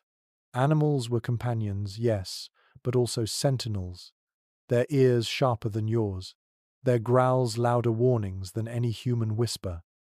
The sound outside drifts away at last, fading into the storm's song. The dogs settle, curling back into warmth, though one keeps its head raised a little longer, eyes glowing in the dim lamplight. You exhale slowly, realizing you had been holding your breath. The dome remains intact. No paw has broken through. No claws have slashed the wall. Safety, for now. You pull the hides tighter around your chest. The encounter leaves you restless but also oddly comforted. The igloo held. Its walls did not yield. And though the night is alive with prowlers, inside you remain untouched. Sleep may be fragile, but the shelter endures, a small miracle against the wild. The scrape of paws fades, the dogs sigh back into slumber, and calm returns. Yet your mind does not quiet so easily. You stare into the dim glow of the lamp, your thoughts drifting toward the invisible layers of protection that go beyond snow and fur. For many who slept in igloos, warmth was not only physical, it was spiritual. You imagine small charms tucked into bedding, herbs burned for scent, whispered words pressed into the air before sleep took hold. One consistent observation from ethnographers is that Arctic peoples often intertwined the practical and the mystical. A carved amulet of bone or ivory might rest above the sleeping bench, meant to keep away restless spirits. Talismans shaped like seals or birds reminded sleepers that the animal world watched over them, a silent pact between hunter and hunted. You picture a child clutching a tiny carved bear, its surface smoothed by years of fingers, its presence as reassuring as a parent's hand. Here's a curious note that drifts into your mind. Certain herbs, scarce in the Arctic, were carried long distances precisely because of their protective scent. Dried angelica, for example, was sometimes burned, releasing a sharp aroma believed to chase away illness. Imagine that fragrance weaving through the heavy musk of hides and oil smoke, a brief freshness mingling with survival's odor. It must have felt like a blessing from summer itself, bottled for winter. Specialists still debate how literally these practices were taken in the medieval centuries. Were charms seen as true barriers against harm, or simply as symbolic comforts to soothe anxious minds? Some scholars argue that belief itself created strength, while others view it as ritual layered onto practical habits. The disagreement lingers, reminding you that faith and survival often intertwine in ways outsiders struggle to measure. You shift under the hides, imagining the feeling of a bone charm pressing lightly against your chest as you drift to sleep. The lamp flickers, shadows dancing across the dome, and you almost expect those shadows to form figures, spirits of ancestors, hunters long gone, watching silently over the slumbering family. The walls of snow become not only shelter but temple, consecrated by faith as much as by labor. Compare this to medieval Europe, where villagers crossed themselves before bed, hung herbs above doors, and whispered prayers against witches and demons. In both frozen igloos and smoky cottages, night carried uncertainty. Sleep was a surrender, and humans sought protection not only in walls and locks but in rituals, charms, and whispered hopes. The universality is striking. Fear of the unseen has no borders. A whimsical thought surfaces. Perhaps children, drifting to sleep under the gaze of these charms, believed the amulets themselves dreamed on their behalf. A carved fish might swim through their dreams, a carved bird might carry them safely through storm skies. Even if fear woke them, the charm was there, glowing faintly in lamplight, proof that they were never entirely alone. Archaeologists continue to puzzle over the significance of such objects. Some amulets, carved from ivory, are found buried with adults, suggesting they were treasured beyond life itself. Others, worn smooth and small, hint at daily use, carried constantly as silent companions. What was superstition? What was faith? And what was simply habit? The question remains unsolved, leaving you to weave your own meanings into the shadows of the igloo. The dogs stir again, but only to curl tighter, tails over noses. A child sighs, pressing deeper into furs. You close your eyes, and for a moment, you picture a tiny carved figure lying beside you, its blank eyes reflecting firelight. You feel safer, though you know it's only imagination. Yet in that act, you grasp the truth. Survival is not only a battle against cold and hunger, it is also a battle against fear. And sometimes the smallest objects, a bone charm, a sprig of dried herb, win that battle better than walls of snow. The lamp crackles softly, smoke curling upward. You breathe deeply, scent mingling with memory, spirit mingling with shelter. And as you sink back into warmth, you understand that even in brutal winters, people found ways to stitch meaning into the night, to reassure themselves that beyond the cold, something benevolent watched. The smoky air thickens as the lamp burns lower, and your stomach stirs with its own reminder of hunger. Sleep inside the igloo is never free of food's presence, for even when bellies are empty, the smells linger. You close your eyes and imagine the savory steam of boiled seal meat rising from a pot, the rich, fatty aroma hanging in the dome long after the meal is gone. Hunger makes memory sharper, turning scents into dreams. One reliable description from later Arctic visitors tells how igloos often carried the lingering perfume of past meals. Without chimneys, the smoke and steam clung to snow walls, staining them with fragrance as surely as soot. When families woke at night, they breathed not only lamp smoke, but also the ghost of dinners, seal, fish, caribou, sometimes berries thawed from summer stores. You inhale, and in your imagination the flavors brush your tongue as vividly as if the food were before you. Here's an unusual little glimpse into daily life. Dried fish, often stiff as boards, was sometimes tucked into bedding to soften overnight from body warmth. By morning, it became chewable, though still tough, a small breakfast pulled straight from under the hides. The thought makes you chuckle softly, your pillow doubling as pantry, your bed both cradle and cupboard. The debate among researchers continues about how abundant food really was in medieval centuries. Some accounts suggest long stretches of scarcity, where people survived on scraps and broth. Others argue that seasonal abundance, seals in winter, fish in summer, kept larders relatively steady, with igloos acting as temporary resting stops during plentiful hunts. Archaeologists find bones and tools, but not enough to settle the question fully.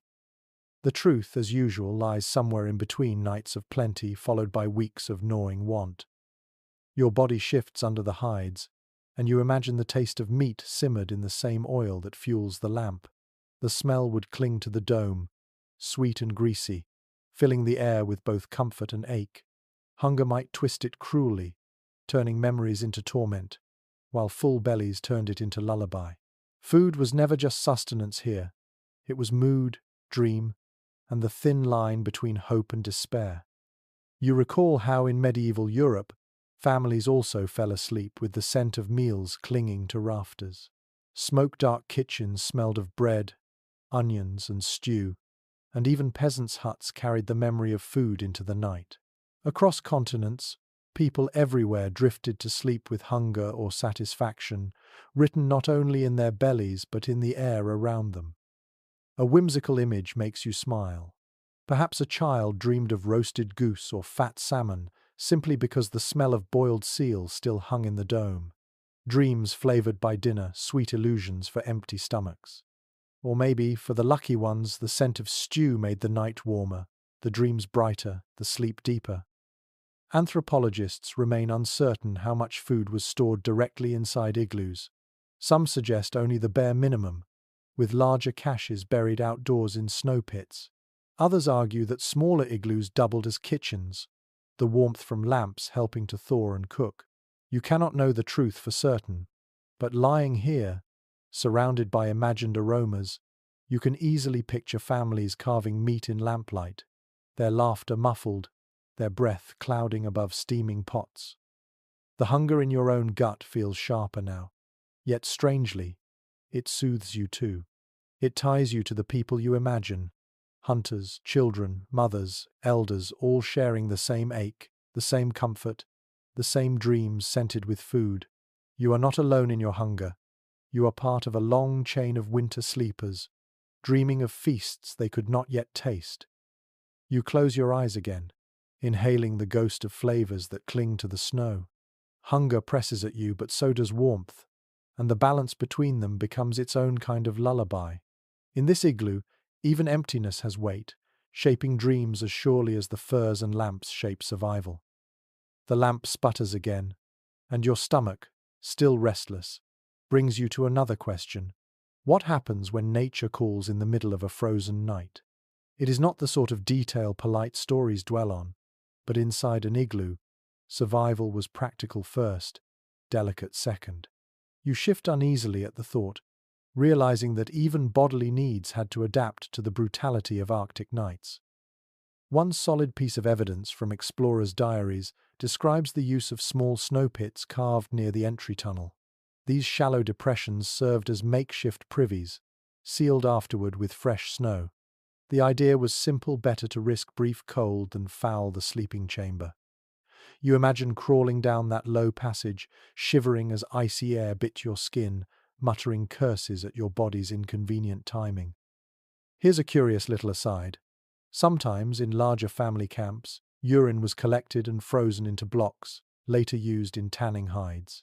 Waste became resource, another example of how nothing in this harsh environment could be dismissed as useless. It is an image both strange and ingenious, turning discomfort into tool. Researchers still wrestle with the question of how medieval Arctic families truly managed such routines. Did every igloo have its own waste pit, or were shared communal areas dug outside? Some anthropologists believe families braved the cold together, making quick trips into the storm. Others argue that ingenuity led to indoor solutions, however unglamorous. The academic debate remains unsettled, a reminder that history does not always preserve the unspoken details of daily life. You picture the awkwardness of it now. The dome is silent, filled with steady breathing. Then someone stirs, crawls down the tunnel, and vanishes briefly into the night. Cold air slips back in with them, a faint shiver passing through the sleepers as they return, stamping snow from their boots, crawling back under hides. A small disturbance, but one everyone accepts. In the igloo, privacy is scarce, and modesty must bend to necessity. Think of medieval Europe again. Peasants used chamber pots, emptied in the morning into streets or fields. Lords had garderobes, stone shafts built into castle walls. Both reeked, both were essential. In the Arctic, snow itself became both wall and waste pit, absorbing what it needed to until dawn. Different materials, same problem, same human reality. A whimsical thought arises. You can almost hear a child giggling at the absurdity of parents crouching in the snow, whispering jokes to lighten the embarrassment. Humor softens survival's edge, even here. Perhaps that is why families endured. They laughed where others might despair. Archaeologists rarely speak of these matters, but when they do, they highlight the resilience hidden in such routines. To modern minds, it may seem grim, but for those who lived it, it was ordinary. Survival was not always grand, not always noble. It was messy, practical, and sometimes undignified. You shift again under your hides, the thought lingering. Even in the harshest winters, people found ways to balance necessity with dignity. The igloo was not just a structure of snow, but a stage where every aspect of life, from love to hunger to the most private acts, played out. It is strangely comforting to remember. Humanity endures not by avoiding discomfort, but by adapting to it.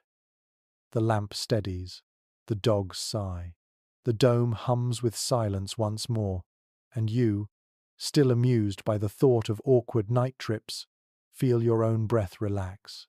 You are reminded that every detail, pleasant or otherwise, was part of the grand design of survival. And somehow, knowing that even the most inconvenient needs were managed, you feel closer to the families who once lived these nights, laughing, enduring, sleeping, and waking again. The lamp flickers lower, shadows stretching across the dome, and you begin to think about the balance between warmth and breath. The igloo is a miracle of insulation, but that miracle has its limits. Too much heat from the lamp, too many bodies pressed together, and the air grows heavy, thick with carbon and smoke.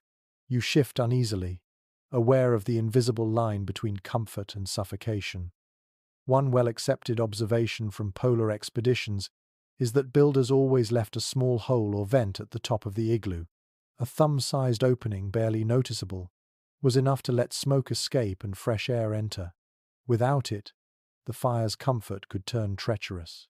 You imagine looking up now, seeing that pinprick of darkness in the glowing snow ceiling, a tiny window to the stars you cannot quite see. Something slightly unexpected. Oral stories recall that some families would test the air by watching how the lamp flame bent. If it guttered too quickly, the air was stale, hungry for oxygen. A child might be told to crawl to the entrance and pull back a hide, letting a gasp of new air sweep in. You picture the rush of cold pouring down the tunnel, shocking but life-giving. Scholars remain divided on whether medieval igloos often included true hearths for cooking, or whether lamps alone provided heat. Some argue that small, controlled fires were lit on stone slabs, while others insist that the risk of melting walls was too great. The academic debate endures, with little physical evidence to close it.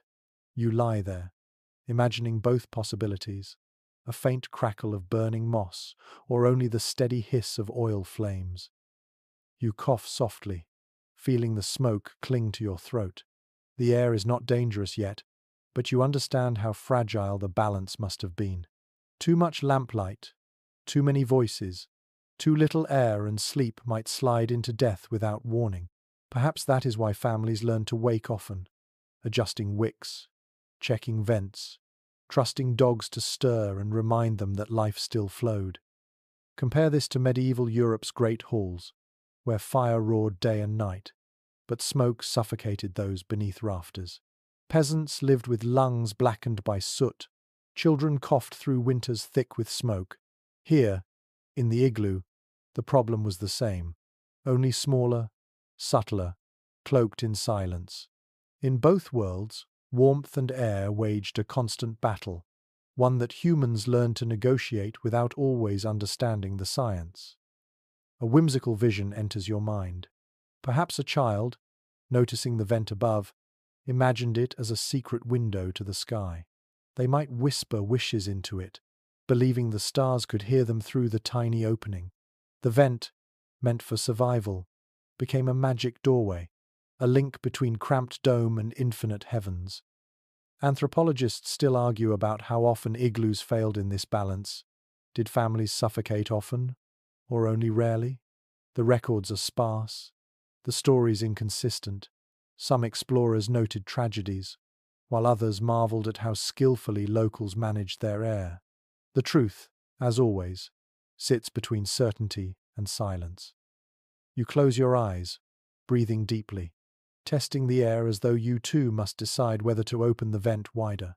Your breath lingers heavy in your chest, but not enough to alarm you. The lamp burns steadily, its smoke tracing the dome like calligraphy. The igloo hums with its paradox.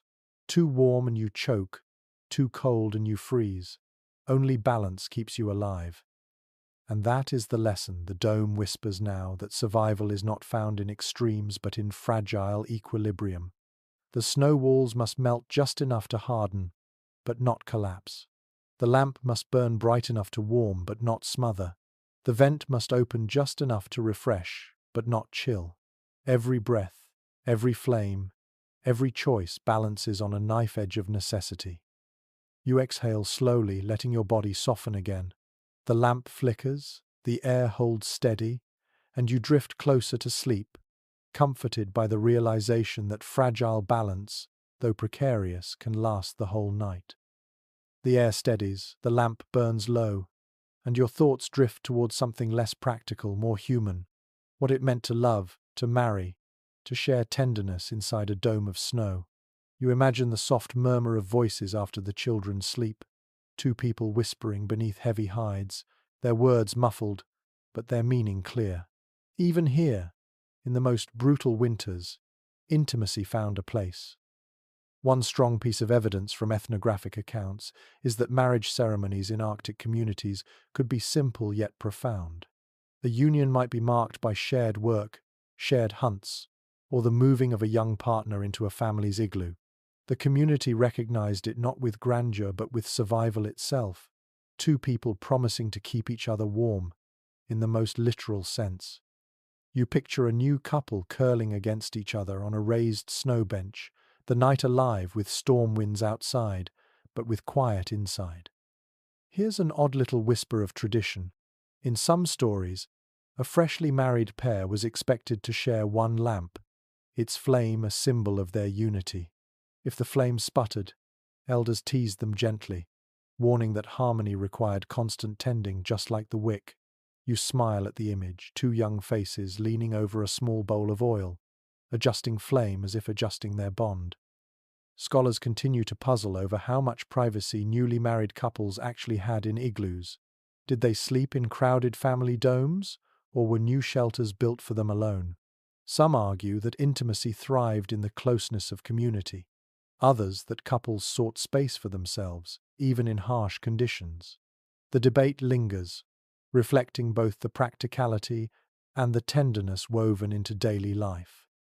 You shift under your own covers, and the thought of warmth shared with another becomes suddenly vivid, bodies pressed together, not just for survival but for comfort, for joy, for reassurance that life held more than hunger and cold. You feel the imagined weight of a hand across your chest, the warmth of another's breath on your cheek, and realize that survival is not merely physical, it is emotional too. In medieval Europe, marriages were also practical, rooted in alliances, land and labor. Yet in smoky huts and stone keeps alike, young couples whispered in the dark, just as surely as here. Whether in castles or igloos, love grew strongest when it was folded into daily survival. The similarity strikes you. Different worlds, same heartbeat. A whimsical image crosses your mind. Perhaps two lovers, curled together under hides, pressed their foreheads close and whispered promises not only of love, but of survival. I will keep you warm. It is a vow as sacred as any spoken in churches or courts. Maybe the aurora outside seemed to bless them, colors rippling like veils of light, unseen but felt. Archaeologists and historians have little to say about these quiet moments, because such things leave no artifacts, no bones, no soot. Yet that absence only makes them more powerful. You realize that the most important truths of human life, the warmth of love, the intimacy of marriage, are the least likely to survive in physical record.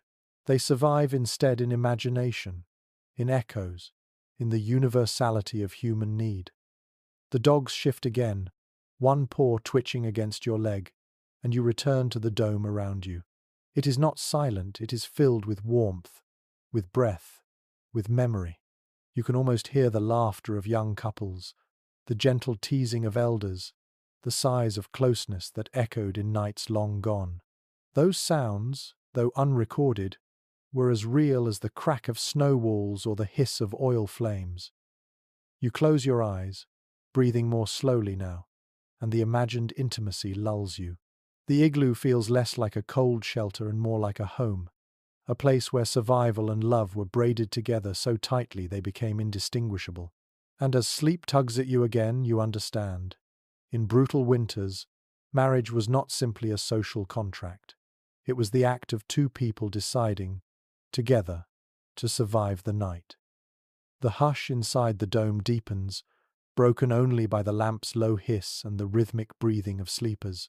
Then another sound enters, softer but fuller, an elder's voice. You open your eyes slightly and see a figure sitting upright, wrapped in layers of fur, speaking quietly into the dim air. Children stir, not from fear but from eagerness. It is story time, the classroom and the hearth rolled into one. One detail passed down in explorers' records is that elders used nighttime to teach. Stories weren't only amusement, they carried knowledge of hunting, navigation, and survival. Without books or parchment, memory became the library, and the igloo itself the reading room. You hear the cadence now, slow, deliberate, a voice that expects silence, each word floating against the snow walls as if carved into them. Something curious tickles your thoughts. Many stories were layered with riddles. A tale might describe a hunter chasing a seal across ice, but beneath the plot lay a puzzle: when to strike, when to wait, how to read the animal's breath. Children listened not just for entertainment, but for secret lessons hidden in narrative. You picture a boy frowning in concentration, then breaking into a grin when he solved the riddle long before the story's end. Experts remain uncertain about the precise form of these tales in the medieval centuries. Some argue they were long sagas, like those of the Norse, while others believe they were short, simple fables tuned for young ears. The debate persists, for oral traditions leave few permanent traces, but in this dome tonight, the voice carries like scripture, timeless in its teaching. You listen to the story unfolding. It speaks of a great seal spirit, generous when honored, vengeful when neglected. The elder's hands move, shaping the air, as if sculpting the animal before your eyes. The children are rapt, their eyes glowing in the lamp's light. You feel rapt too, carried into a world where animals are teachers, not just prey. Think of medieval Europe again. There, monks read aloud from illuminated texts. Peasants listened to travelling bards spinning fables by firelight. The purpose was the same: to bind community, to preserve memory, to teach virtue. Whether in stone halls or snow domes, stories stitched the night together, giving shape to fear and hope alike. A whimsical image forms. Perhaps a child, half asleep, dreamed of the seal spirit leaping through the air, its whiskers glittering like stars, its body glowing with the green of the aurora. Dreams and stories blurred into one another until the dome itself became a cradle of myth. Anthropologists still discuss whether such storytelling was purely functional lessons disguised as entertainment, or whether it carried deeper spiritual power. Did listeners truly believe the spirits were listening with them, hovering unseen in the dome? Or was the belief metaphorical, a way of embedding memory in children's hearts? The uncertainty remains, but you feel the truth might be both. The elder's voice lowers to a whisper, the children's eyelids droop, and silence folds itself back over the dome. You exhale slowly, warmed not only by furs and flame but by story. The igloo has become more than shelter again. It has turned into a school, a temple, a theatre. Its snow walls hold knowledge as firmly as they hold heat. And as you drift toward slumber, you realize that memory itself is the most important insulation of all. Without stories, survival is only momentary. With stories, survival becomes legacy. Tonight, wrapped in hides and myths alike, you are both student and dreamer, carried gently into the long Arctic night. Sleep does not claim you fully, because the elder's tale lingers in your mind, and soon another voice rises, this time younger, quicker, less measured.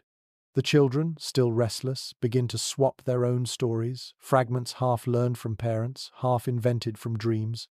The igloo, once quiet, fills again with whispers and giggles, and in the dim glow of the lamp, you sense a different kind of education unfolding, less practical, more mysterious. One reliable detail drawn from Arctic folklore is that nights were often filled with talk of spirits moving through the snow and sky. People believed the aurora borealis was not merely light but the dance of souls, sometimes benevolent, sometimes dangerous. You picture a child pointing upward, though the aurora cannot be seen from inside, and insisting that the green ribbons were spirits chasing each other across the heavens. Here's a curious little twist that survives in oral traditions. Children were warned never to whistle at the northern lights.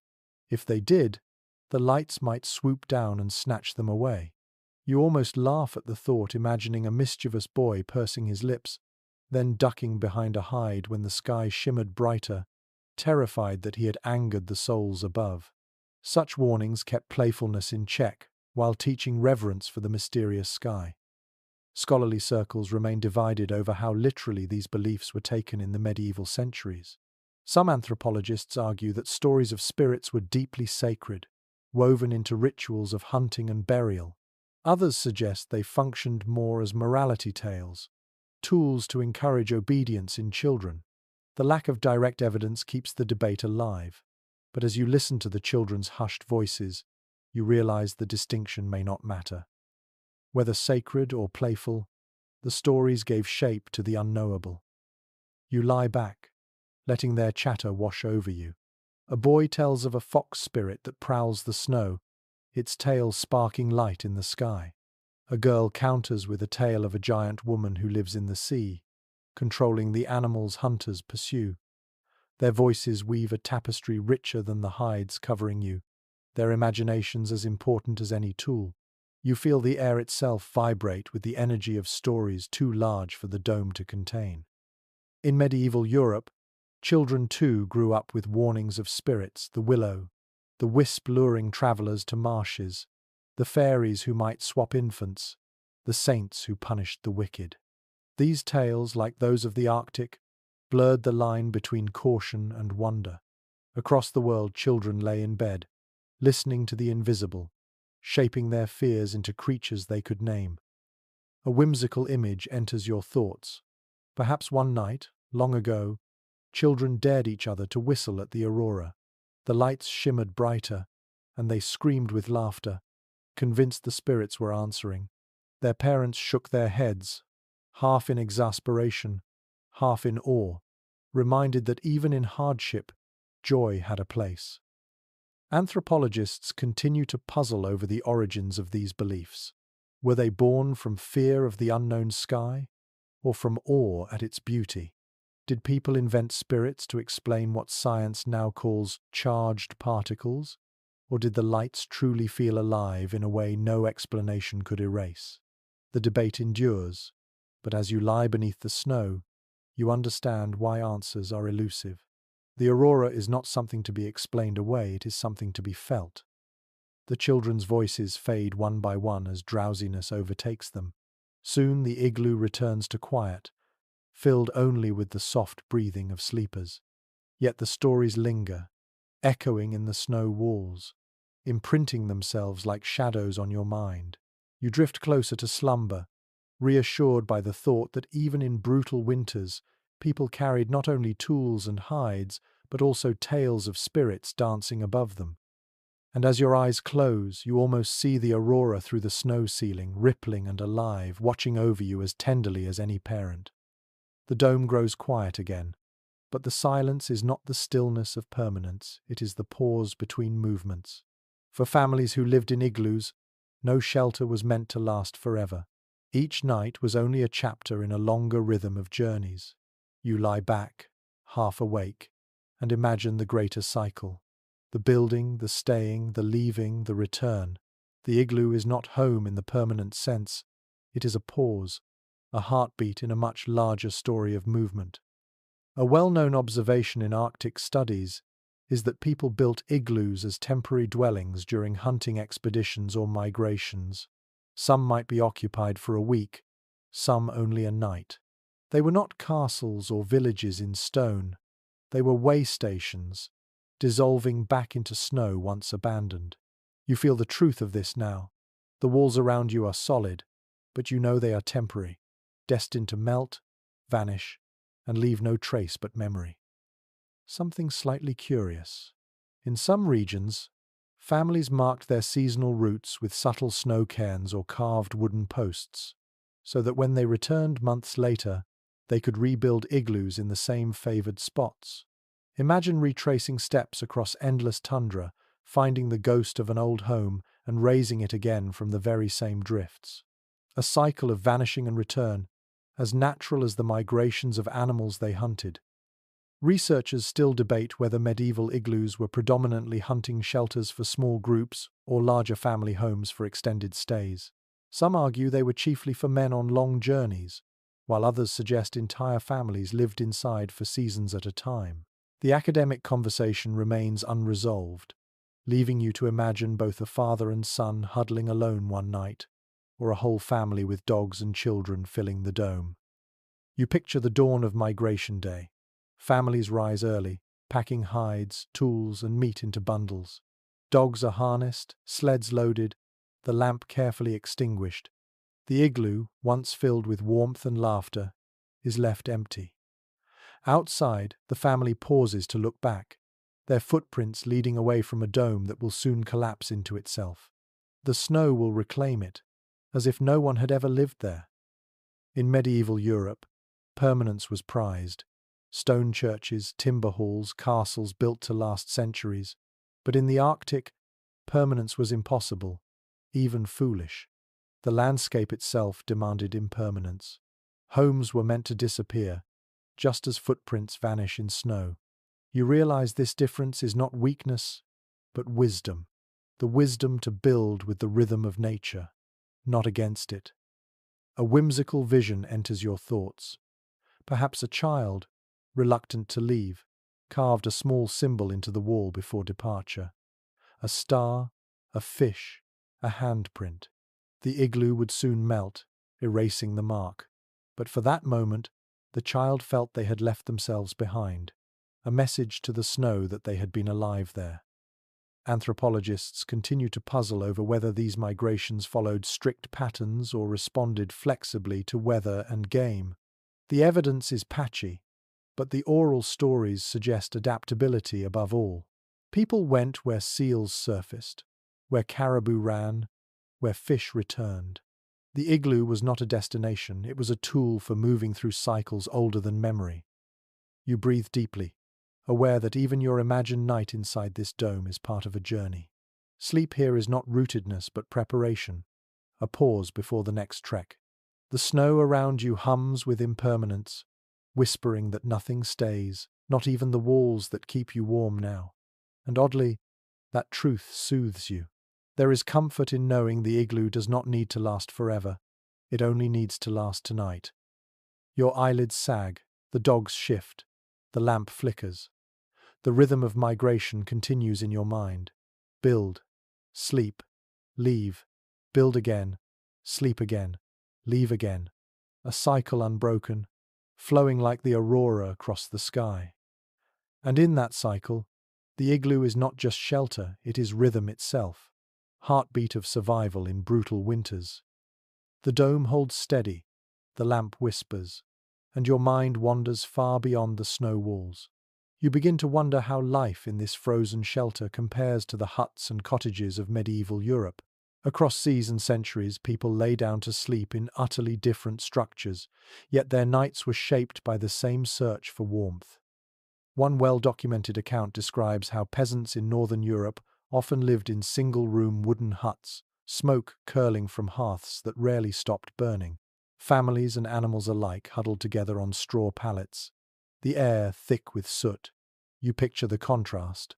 Smoky rafters dripping with condensation, compared with your igloo's luminous snow dome. Both crude, both ingenious, both homes. Here's a curious little side note. While igloo dwellers used snow as insulation, Europeans sometimes packed their timber walls with mud and dung, the mixture hardening into a surprisingly effective barrier against drafts. It smelled earthy, sometimes unpleasant, but it worked. You imagine a traveler from one world stepping into the other, amazed to find warmth achieved through dung in one place and snow in another. Survival makes inventors of everyone. Experts remain divided over which homes were better for health. Some argue European huts, though smoky, allowed steadier air circulation and more fuel for fire. Others point out that igloos, despite their fragility, provided superior insulation and protection against storms. The comparison is endlessly debated in academic circles, each side emphasizing different strengths. But lying here, pressed into furs, you know the answer depends less on theory and more on context. In the Arctic, nothing matched snow.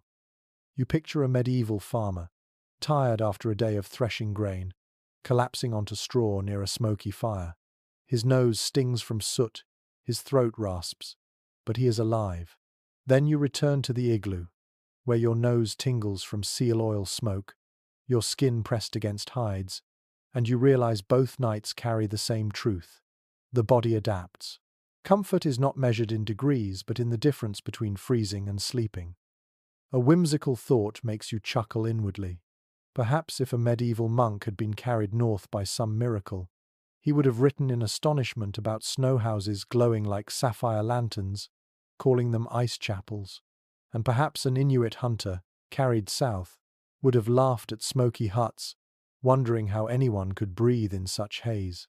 Each would marvel at the other's normality, and both would still fall asleep because exhaustion makes every shelter sacred. Anthropologists continue to puzzle over cultural perceptions of cold. To the Arctic families, snow was not enemy but ally, something to sculpt into walls and embrace. To Europeans, snow was misery, damp and deadly, a season to be feared. These contrasting attitudes shaped architecture as much as materials did. And you realize, listening to the hush of your igloo, that the difference lay not in the cold itself, but in how people chose to meet it. The dogs sigh, the lamp flickers, and you close your eyes again. For a moment, you imagine yourself slipping between the two worlds. Half in a snow dome glowing with aurora, half in a timber hut buzzing with sparks from a fire. Two very different shelters, two very different ways of enduring, but both carrying the same heartbeat of survival. And as you sink deeper into the furs, you understand something comforting, whether in wood or snow, dung or hides, lamp or hearth. People in every land have always carried the same bedtime wish that morning will come, that walls will hold, that warmth will last long enough to dream. The night deepens, and as you lie there, thoughts drift toward origins. Who, you wonder, was the first to carve snow into a home? Did one desperate hunter, caught in a storm centuries ago, scoop blocks by instinct, stack them in a hasty dome, and wake astonished to find himself alive? Or was it slower, a gradual shaping of techniques passed hand to hand until the igloo became art as much as necessity? A respected thread in ethnographic research points out that no written records survive from the medieval Arctic itself. Instead, we piece stories together from later explorers, oral tradition, and the material fragments left behind. These tell us that igloos were already sophisticated when Europeans first described them, suggesting a much older origin. Yet the precise beginnings remain hidden, like footprints erased by drifting snow. Here's a curious note. Some oral histories hint that knowledge of igloo building was not evenly spread. Certain clans, certain families, were renowned for their skill, passing the art down almost like a guarded craft. To marry into such a family was to inherit not just partners, but blueprints for survival. Imagine the pride of a child cutting their first block under a parent's watchful eye, knowing that each slice of snow was a piece of inherited wisdom. Specialists remain divided on whether igloos evolved independently across regions or spread outward from a central origin. Some argue the technique was discovered multiple times, born naturally from snow's properties. Others believe it radiated from one cultural hub, passed along trade and hunting routes. Archaeologists point to similarities across vast distances, but similarity does not prove connection. The discussion continues, as cold and elusive as the snow itself. You press your palm against the wall, feeling its cold firmness. Whoever first discovered the secret, they handed humanity one of its simplest and most elegant inventions. A house of snow that breathes warmth. A shelter made of the very thing it protects you from. It is as counterintuitive as it is brilliant. Think of medieval Europe again. There, the origins of timber framing, stone castles, and thatched roofs can be traced, debated, documented. Architects left treatises, builders carved marks into beams. But here, in the Arctic, the inventors left no parchment, no signatures. Their art melted every spring, vanishing back into the landscape. Knowledge survived not in stone but in practice, carried in hands rather than words. A whimsical thought surfaces. Perhaps the very first igloo builder was laughed at by companions. A house of snow? You'll freeze twice as fast. But then the storm passed, and the doubters saw the builder emerge, alive and warm. Maybe that was how tradition began, not in triumph, but in surprise. Survival became proof, and proof became habit. Anthropologists remain intrigued by how cultural memory preserves such fragile practices. Stories endure where walls cannot. Parents taught children block angles, lamp placement, vent openings, all without ever writing a word. You realize now that the igloo itself was both shelter and school, its construction a lesson each generation had to master anew. You breathe deeply, the lamp smoke curling into your lungs, and your gratitude grows not only for the builders of this dome, but for the unknown inventors long ago. Their names are lost, but their wisdom wraps around you still. You sleep tonight inside their discovery, alive because someone once dared to see snow not as enemy, but as ally. The storm rattles faintly outside. The dome holds steady, and in its steady hum you sense not just your own survival, but the echo of countless nights before yours, each one preserved in the silent legacy of snow. The lamp crackles faintly, and your gaze drifts to the walls. In their bluish sheen, you notice odd patches, shadows that are not quite shadows, small frozen bulges glistening like trapped jewels. You lean closer in your imagination and see something startling. A fish's tail, frozen solid into the wall, its scales dulled by frost. You blink. Did someone wedge it there as storage? Or did the snow itself swallow it during building, leaving it suspended like a relic? One account from later Arctic travelers notes the discovery of strange items sealed inside snow houses. Bits of food, bones, even forgotten tools sometimes froze into the walls, preserved for days or weeks until thaw released them.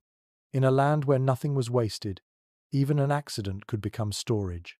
You imagine waking in the night, plucking a frozen fish from the wall, and gnawing it back to life with hunger's determination. Here's a curious side note. Children sometimes treated such frozen finds as treasures. A fishtail sticking from the wall became a toy, a secret snack, or a piece of play pretend, held in mittened hands until an adult noticed and shook their head. You smile at the thought, amused by the idea of igloo walls doubling as cupboards for surprises. Archaeologists remain uncertain about how often these oddities were intentional. Did builders wedge extra supplies into the blocks deliberately, or were they accidents from rushed construction? Some specialists argue that igloo pantries existed, while others dismissed them as anecdotal exaggerations. The disagreement remains, a reminder that daily life leaves traces as confusing as they are fascinating. You run your hand along the imagined wall, feeling the cold bumps beneath the smooth snow. Each protrusion tells a hidden story. A bone chipped into the wall might have been left after a hasty meal. A broken tool frozen there could mark a night when repairs had to wait until morning. Each object, sealed in ice, becomes a time capsule of survival. Compare this to medieval Europe's cottages, where walls of wattle and daub often held lost trinkets, coins, or bits of pottery, later discovered centuries afterward by archaeologists. In both cases, walls became accidental archives, storing the mundane alongside the extraordinary. Snow may melt, mud may crumble, but both carry the fingerprints of daily life. A whimsical image arises. Perhaps a child, half asleep, reached out in the dark and touched something cold and hard in the wall, only to pull away with a squeal, a frozen fish nose pressing back at them. The family laughed, and the story was told for years. Remember the night the wall grew a fish? Even hardship needs humor, and the igloo gave it in unexpected ways. Specialists continue to argue about whether these finds should be read as evidence of storage habits or mere oddities. But the truth, you sense, is simpler. In a place where every scrap mattered, nothing went to waste. If the wall held food or tools, they were used. If it held nothing but snow, it still carried stories. You close your eyes, imagining walls glittering with frozen relics, each one a reminder that life is messy, imperfect, improvisational. Survival is not neat rows of supplies in storerooms, but bones tucked in corners, fishtails poking from walls, laughter and mistakes mingling with hunger and need. The igloo breathes around you, glowing faintly, holding not only warmth but memory, and as you drift again towards slumber, you understand every wall, every block, carries more than snow. It carries the hidden fragments of human life, sealed in ice, waiting to whisper their stories long after the people who lived them are gone. The lamp burns lower, its flame no more than a trembling bead of light. Around you, the igloo grows hushed once more, and you sense the final rituals of the night unfolding. These were not grand ceremonies, not feasts or festivals, but the quiet habits repeated every evening before surrendering to sleep. You roll onto your side, watching in your imagination as the family moves through gestures shaped by countless winters. One dependable note from ethnographic accounts is that many Arctic families practice silence before bed. After stories ended and laughter faded, a calm descended. Some whispered brief thanks to the animals that fed them, or to unseen spirits guarding their camp. Others simply sat, eyes closed, letting their minds settle as their breath clouded the cold air. The ritual was not spoken of as ritual, it was simply life, the natural pause before sleep. Here's an unusual detail that flickers in memory. Some hunters hummed softly as they lay down, low, repetitive tones that seemed to blend with the lamp's hiss. The sound was not music in the formal sense, but it soothed, masking the groan of shifting snow or the howl of distant wind. You imagine that hum now, a steady note vibrating through the dome, a lullaby shared between breath and flame. Researchers remain divided on whether such practices should be understood as religious or merely habitual. Did families believe they were inviting protection from spirits, or were they simply comforting themselves through routine? Some anthropologists argue the line between the two was meaningless. Comfort itself was sacred in an environment where every small habit helped survival. You shift deeper beneath the hides, picturing each step. The lamp wick is trimmed, adjusted so it will last until dawn. The vent above is checked, a finger brushing snow to ensure air can flow. Children are tucked more tightly into furs, a parent's hand resting briefly on each brow. Dogs are nudged into corners where their warmth will spread evenly.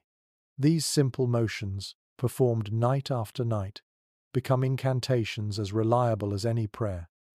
Compare this with medieval Europe, where villagers crossed themselves before bed, whispered paternosters, or hung charms by doors. In both worlds, rituals transformed vulnerability into reassurance. To close your eyes in winter darkness required faith, whether in God, in spirits, in family, or in routine. Humans everywhere stitched comfort from repetition. A whimsical picture forms in your mind. Perhaps a child, resisting sleep, invented their own ritual, arranging tiny pebbles in a circle by the bed, or counting breaths until they reached 10. Parents might have smiled, recognizing in that private act the universal need for order in a chaotic world. Even in snow houses, imagination shaped rituals as surely as adults did. Archaeologists continue to puzzle over traces of such practices. A small carved charm found near sleeping ledges, was it a toy, a ritual object, or both? Burn marks near entrances, were they practical or ceremonial? These questions remain unanswered, shadows at the edge of certainty.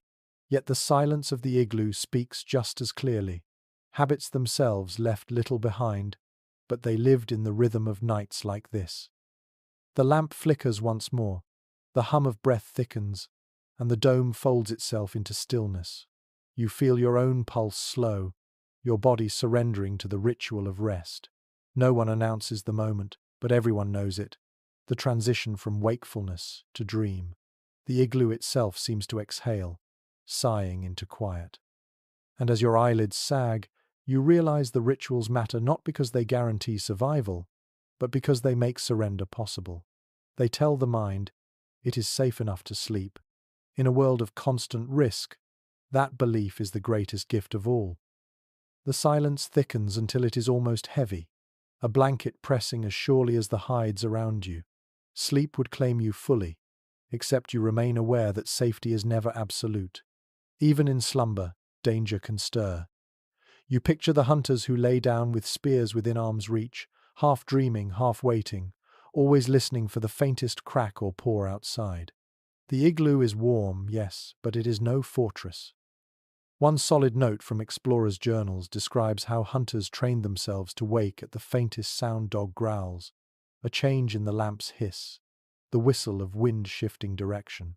Some men swore they could rouse from deep sleep the instant danger approached, a reflex born from years of nights in fragile shelters. You imagine the tension of such slumber, never entirely soft, like a bowstring pulled but not released. Here's an odd glimpse, preserved in oral accounts.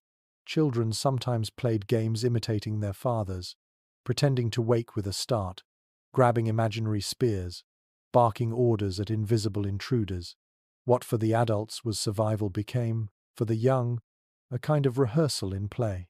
You smile at the thought, laughter preparing them for fear, games weaving lessons into muscle memory.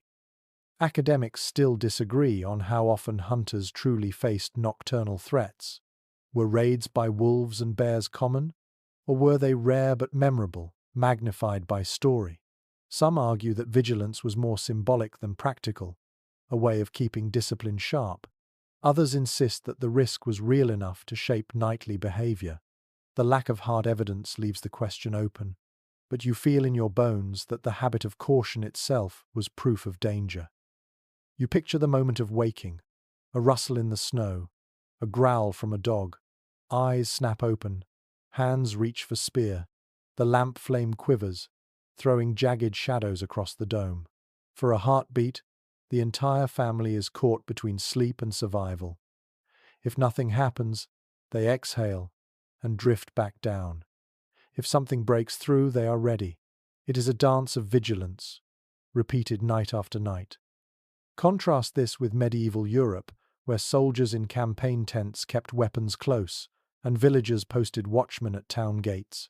Whether in forests or tundra, the night was never fully trusted. Sleep itself was an act of bravery, softened only by the hope that someone or something would wake in time. A whimsical image surfaces. Perhaps an elder, weary of constant vigilance, joked that even the walls themselves stood guard. "The snow is listening," he might mutter, "and it will wake me if danger comes." Children would giggle, but maybe, in their hearts, they believed it. belief alone could calm fears enough to let sleep return. Archaeologists remain uncertain about the placement of weapons inside igloos. Some evidence suggests spears and harpoons rested against the wall near the sleeping ledges. Others argue they were stored outside with sleds. Either way, the mindset is clear. Tools of survival were never far. Sleep was never without readiness. You turn onto your side, the imagined weight of a spear near your hand. The dogs sigh again. The lamp glows faintly, and the snow creaks as it always does. No danger tonight. But the readiness itself comforts you, as though by imagining vigilance you have joined in the long chain of hunters before you. Sleep may soften the body, but it never fully closes the mind, and in that twilight state, you feel both safe and watchful, balanced like the lamp flame trembling on its wick. The dome breathes around you, steady and fragile. You let your own breath match it, drifting toward dreams, yet knowing that, should danger stir, you too could wake. In the Arctic, that was survival, resting with one eye half open, trusting warmth but keeping readiness at hand. At last the night stretches thin, and the silence begins to shift. You sense it before you see it, a faint change in the air, a whisper of brightness pressing through the snow. You open your eyes, and there it is, the first pale glow of dawn filtering through the dome. It is not golden, not the rosy light of southern mornings, but a bluish shimmer, soft and ghostly, seeping through the blocks above. One consistent observation from Arctic travelers is that igloos acted like lanterns at daybreak. As the sun rose, the walls glowed from within, bathing sleepers in diffuse light. You feel it now, brushing your face gently, as though the snow itself has become a window. In a world without clocks, this glow was a signal morning had come. Another night survived. Here's a curious little note. Children sometimes woke before adults, enchanted by the play of light on the walls. They traced shapes with their fingers, pretending the glow was a living spirit. In some tales, they believed the light carried messages from ancestors, a reminder that the world outside still turned. You can almost see a boy pressing his small palm against the ceiling, whispering secrets to the dawn. Scholars continue to debate how reliable the snow glow was as a timekeeper. Some argue that on stormy days, the light was too dim to tell, forcing families to guess. Others suggest that even slight differences in brightness were enough for practiced eyes to judge. The discussion remains unresolved, but lying here in the imagined dome, you believe it your body knows that morning has come. You notice the changes in sound, too. The howling of night winds eases into gentler gusts. Dogs stir, shaking snow from their fur. A child yawns, stretching, their voice echoing softly against the curved walls. The igloo awakens not with bells or roosters, but with breath, glow, and faint crackle. Think of medieval Europe, where dawnlight crept through shutters and smoke holes, rousing peasants to fields and lords to prayers. In both huts and igloos, the day began not with fanfare but with the steady return of light. Across worlds, dawn carried the same message. You lived through the night, now rise and endure again. A whimsical thought crosses your mind. Perhaps dawn was greeted almost like a guest, slipping through snow walls politely, never barging in. Families may have whispered good morning to it, grateful for its return. You imagine an elder, muttering, half asleep, "The light has found us again."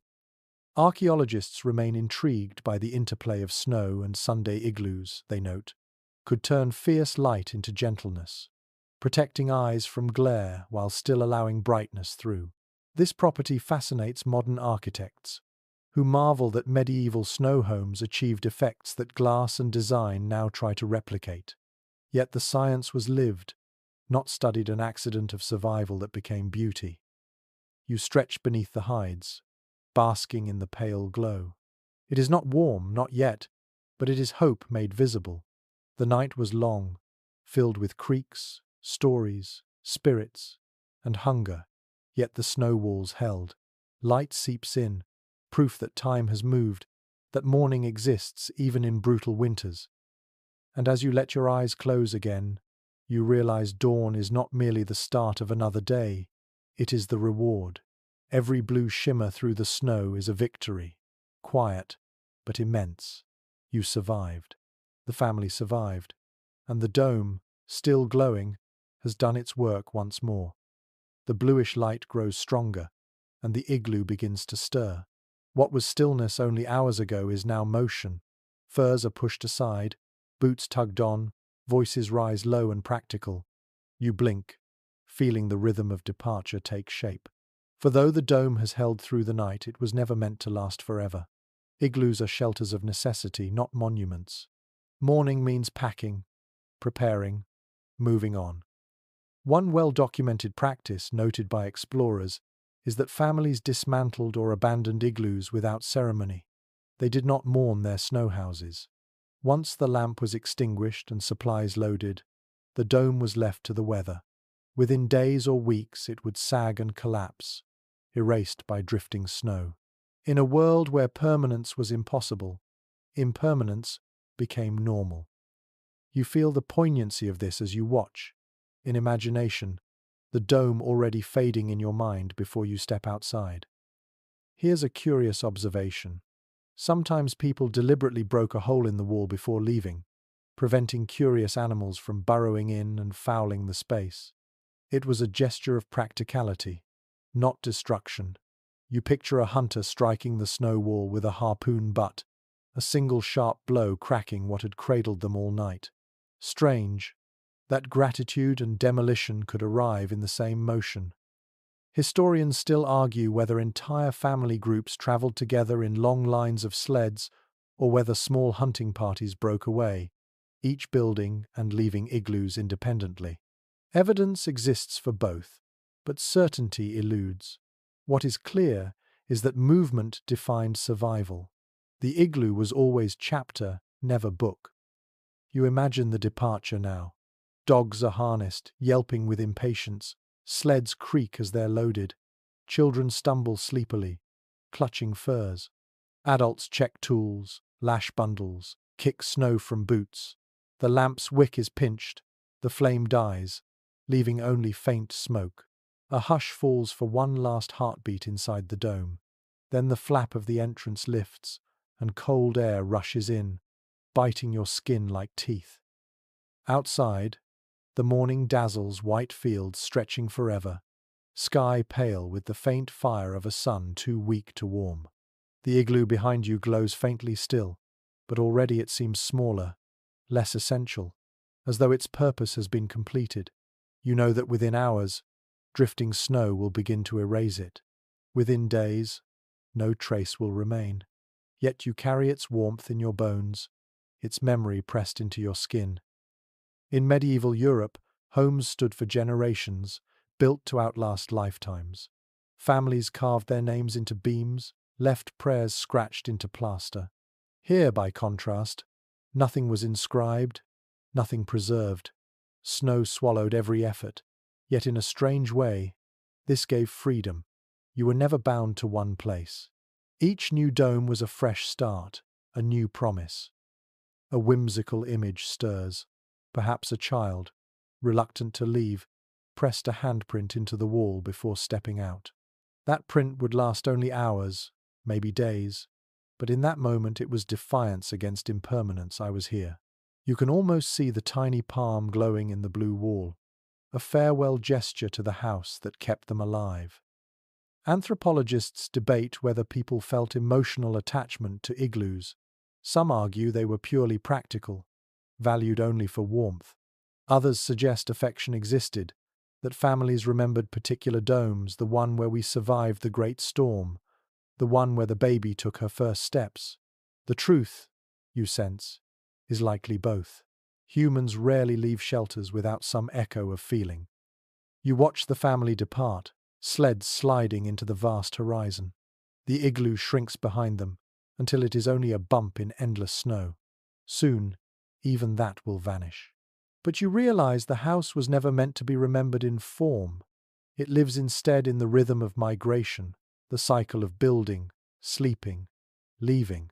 The igloo endures not as structure but as practice, as knowledge, as continuity. You take one last breath of its scent in your mind. Seal oil, smoke, hides, snow, and breath. Then you too turn away, following the sleds into the blinding light. The dome stands behind you, silent, temporary, eternal in memory. The snow crunches beneath your boots, sleds groan under their loads, and the family's voices fade into the distance. Yet behind you, the dome remains, a lonely bulge on the endless white. You pause for one last glance, knowing this night was the final one spent inside that shelter. It feels both triumphant and melancholy the igloo held. It gave warmth, it kept life alive, and now its work is done. One reliable note from explorers tells how a final night in a snow house carried weight. Not ceremony exactly, but awareness. Hunters and families knew the journey ahead would bring another shelter, another dome, but none quite like the one just left. Each igloo was unique, shaped by weather, by snow quality, by the hands that built it. Leaving one behind meant leaving behind a moment of history, irretrievable once the winds took it. Here's a curious tidbit preserved in oral tradition. Some children believed igloos themselves could dream after families left. If you listened closely, they whispered, you might hear the snow sigh as it drifted back to the earth. A fanciful thought, yet oddly comforting. It meant the shelter had its own spirit, grateful for the lives it saved. Scholars remain uncertain how people framed the end of such shelters in the medieval centuries. Did they mark departures with ritual, or did they treat it as practical necessity alone? Some anthropologists believe traces of ritual linger in myths about snow spirits, while others insist the process was entirely pragmatic. The debate continues, suspended like the faint smoke that still hangs in your imagination, inside the abandoned dome. You picture that last night vividly. The lamp flickering low, children pressed deep into hides, adults whispering their final words of the day. Outside, the aurora swirled, winds rattled, animals prowled, yet the igloo cradled everyone until dawn. The walls glowed with morning light, and then life moved on. That was the rhythm. Build, endure, leave. In medieval Europe, homes lasted through generations, the same fires burning in the same hearths for centuries. But here, permanence was impossible. What families carried was not a building, but knowledge, the skill to shape snow, to cut blocks, to balance warmth and breath, to survive together. The igloo did not endure in stone, but in memory, in hands, in practice. That was its true legacy. A whimsical vision enters your mind. Perhaps the last person out sometimes whispered thank you into the snow, pressing palm to wall before leaving.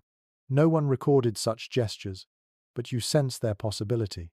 Gratitude is as old as survival, and even in the harshest world, a final touch of thanks would not be out of place. Archaeologists find little to mark these goodbyes. Collapsed domes leave few traces beyond faint rings in the snow, gone by spring. Yet in their absence lies a lesson. Impermanence does not erase meaning. Each igloo that vanished still mattered, because it carried life through another night, another storm, another winter. You turn away at last in your imagination, following the family as they move across the tundra. Behind you, the igloo grows smaller, until it disappears into the horizon. Ahead lies only white, only sky, only the promise of another shelter, another night, another survival. The rhythm continues. And as you walk, you realize the igloo was never just snow.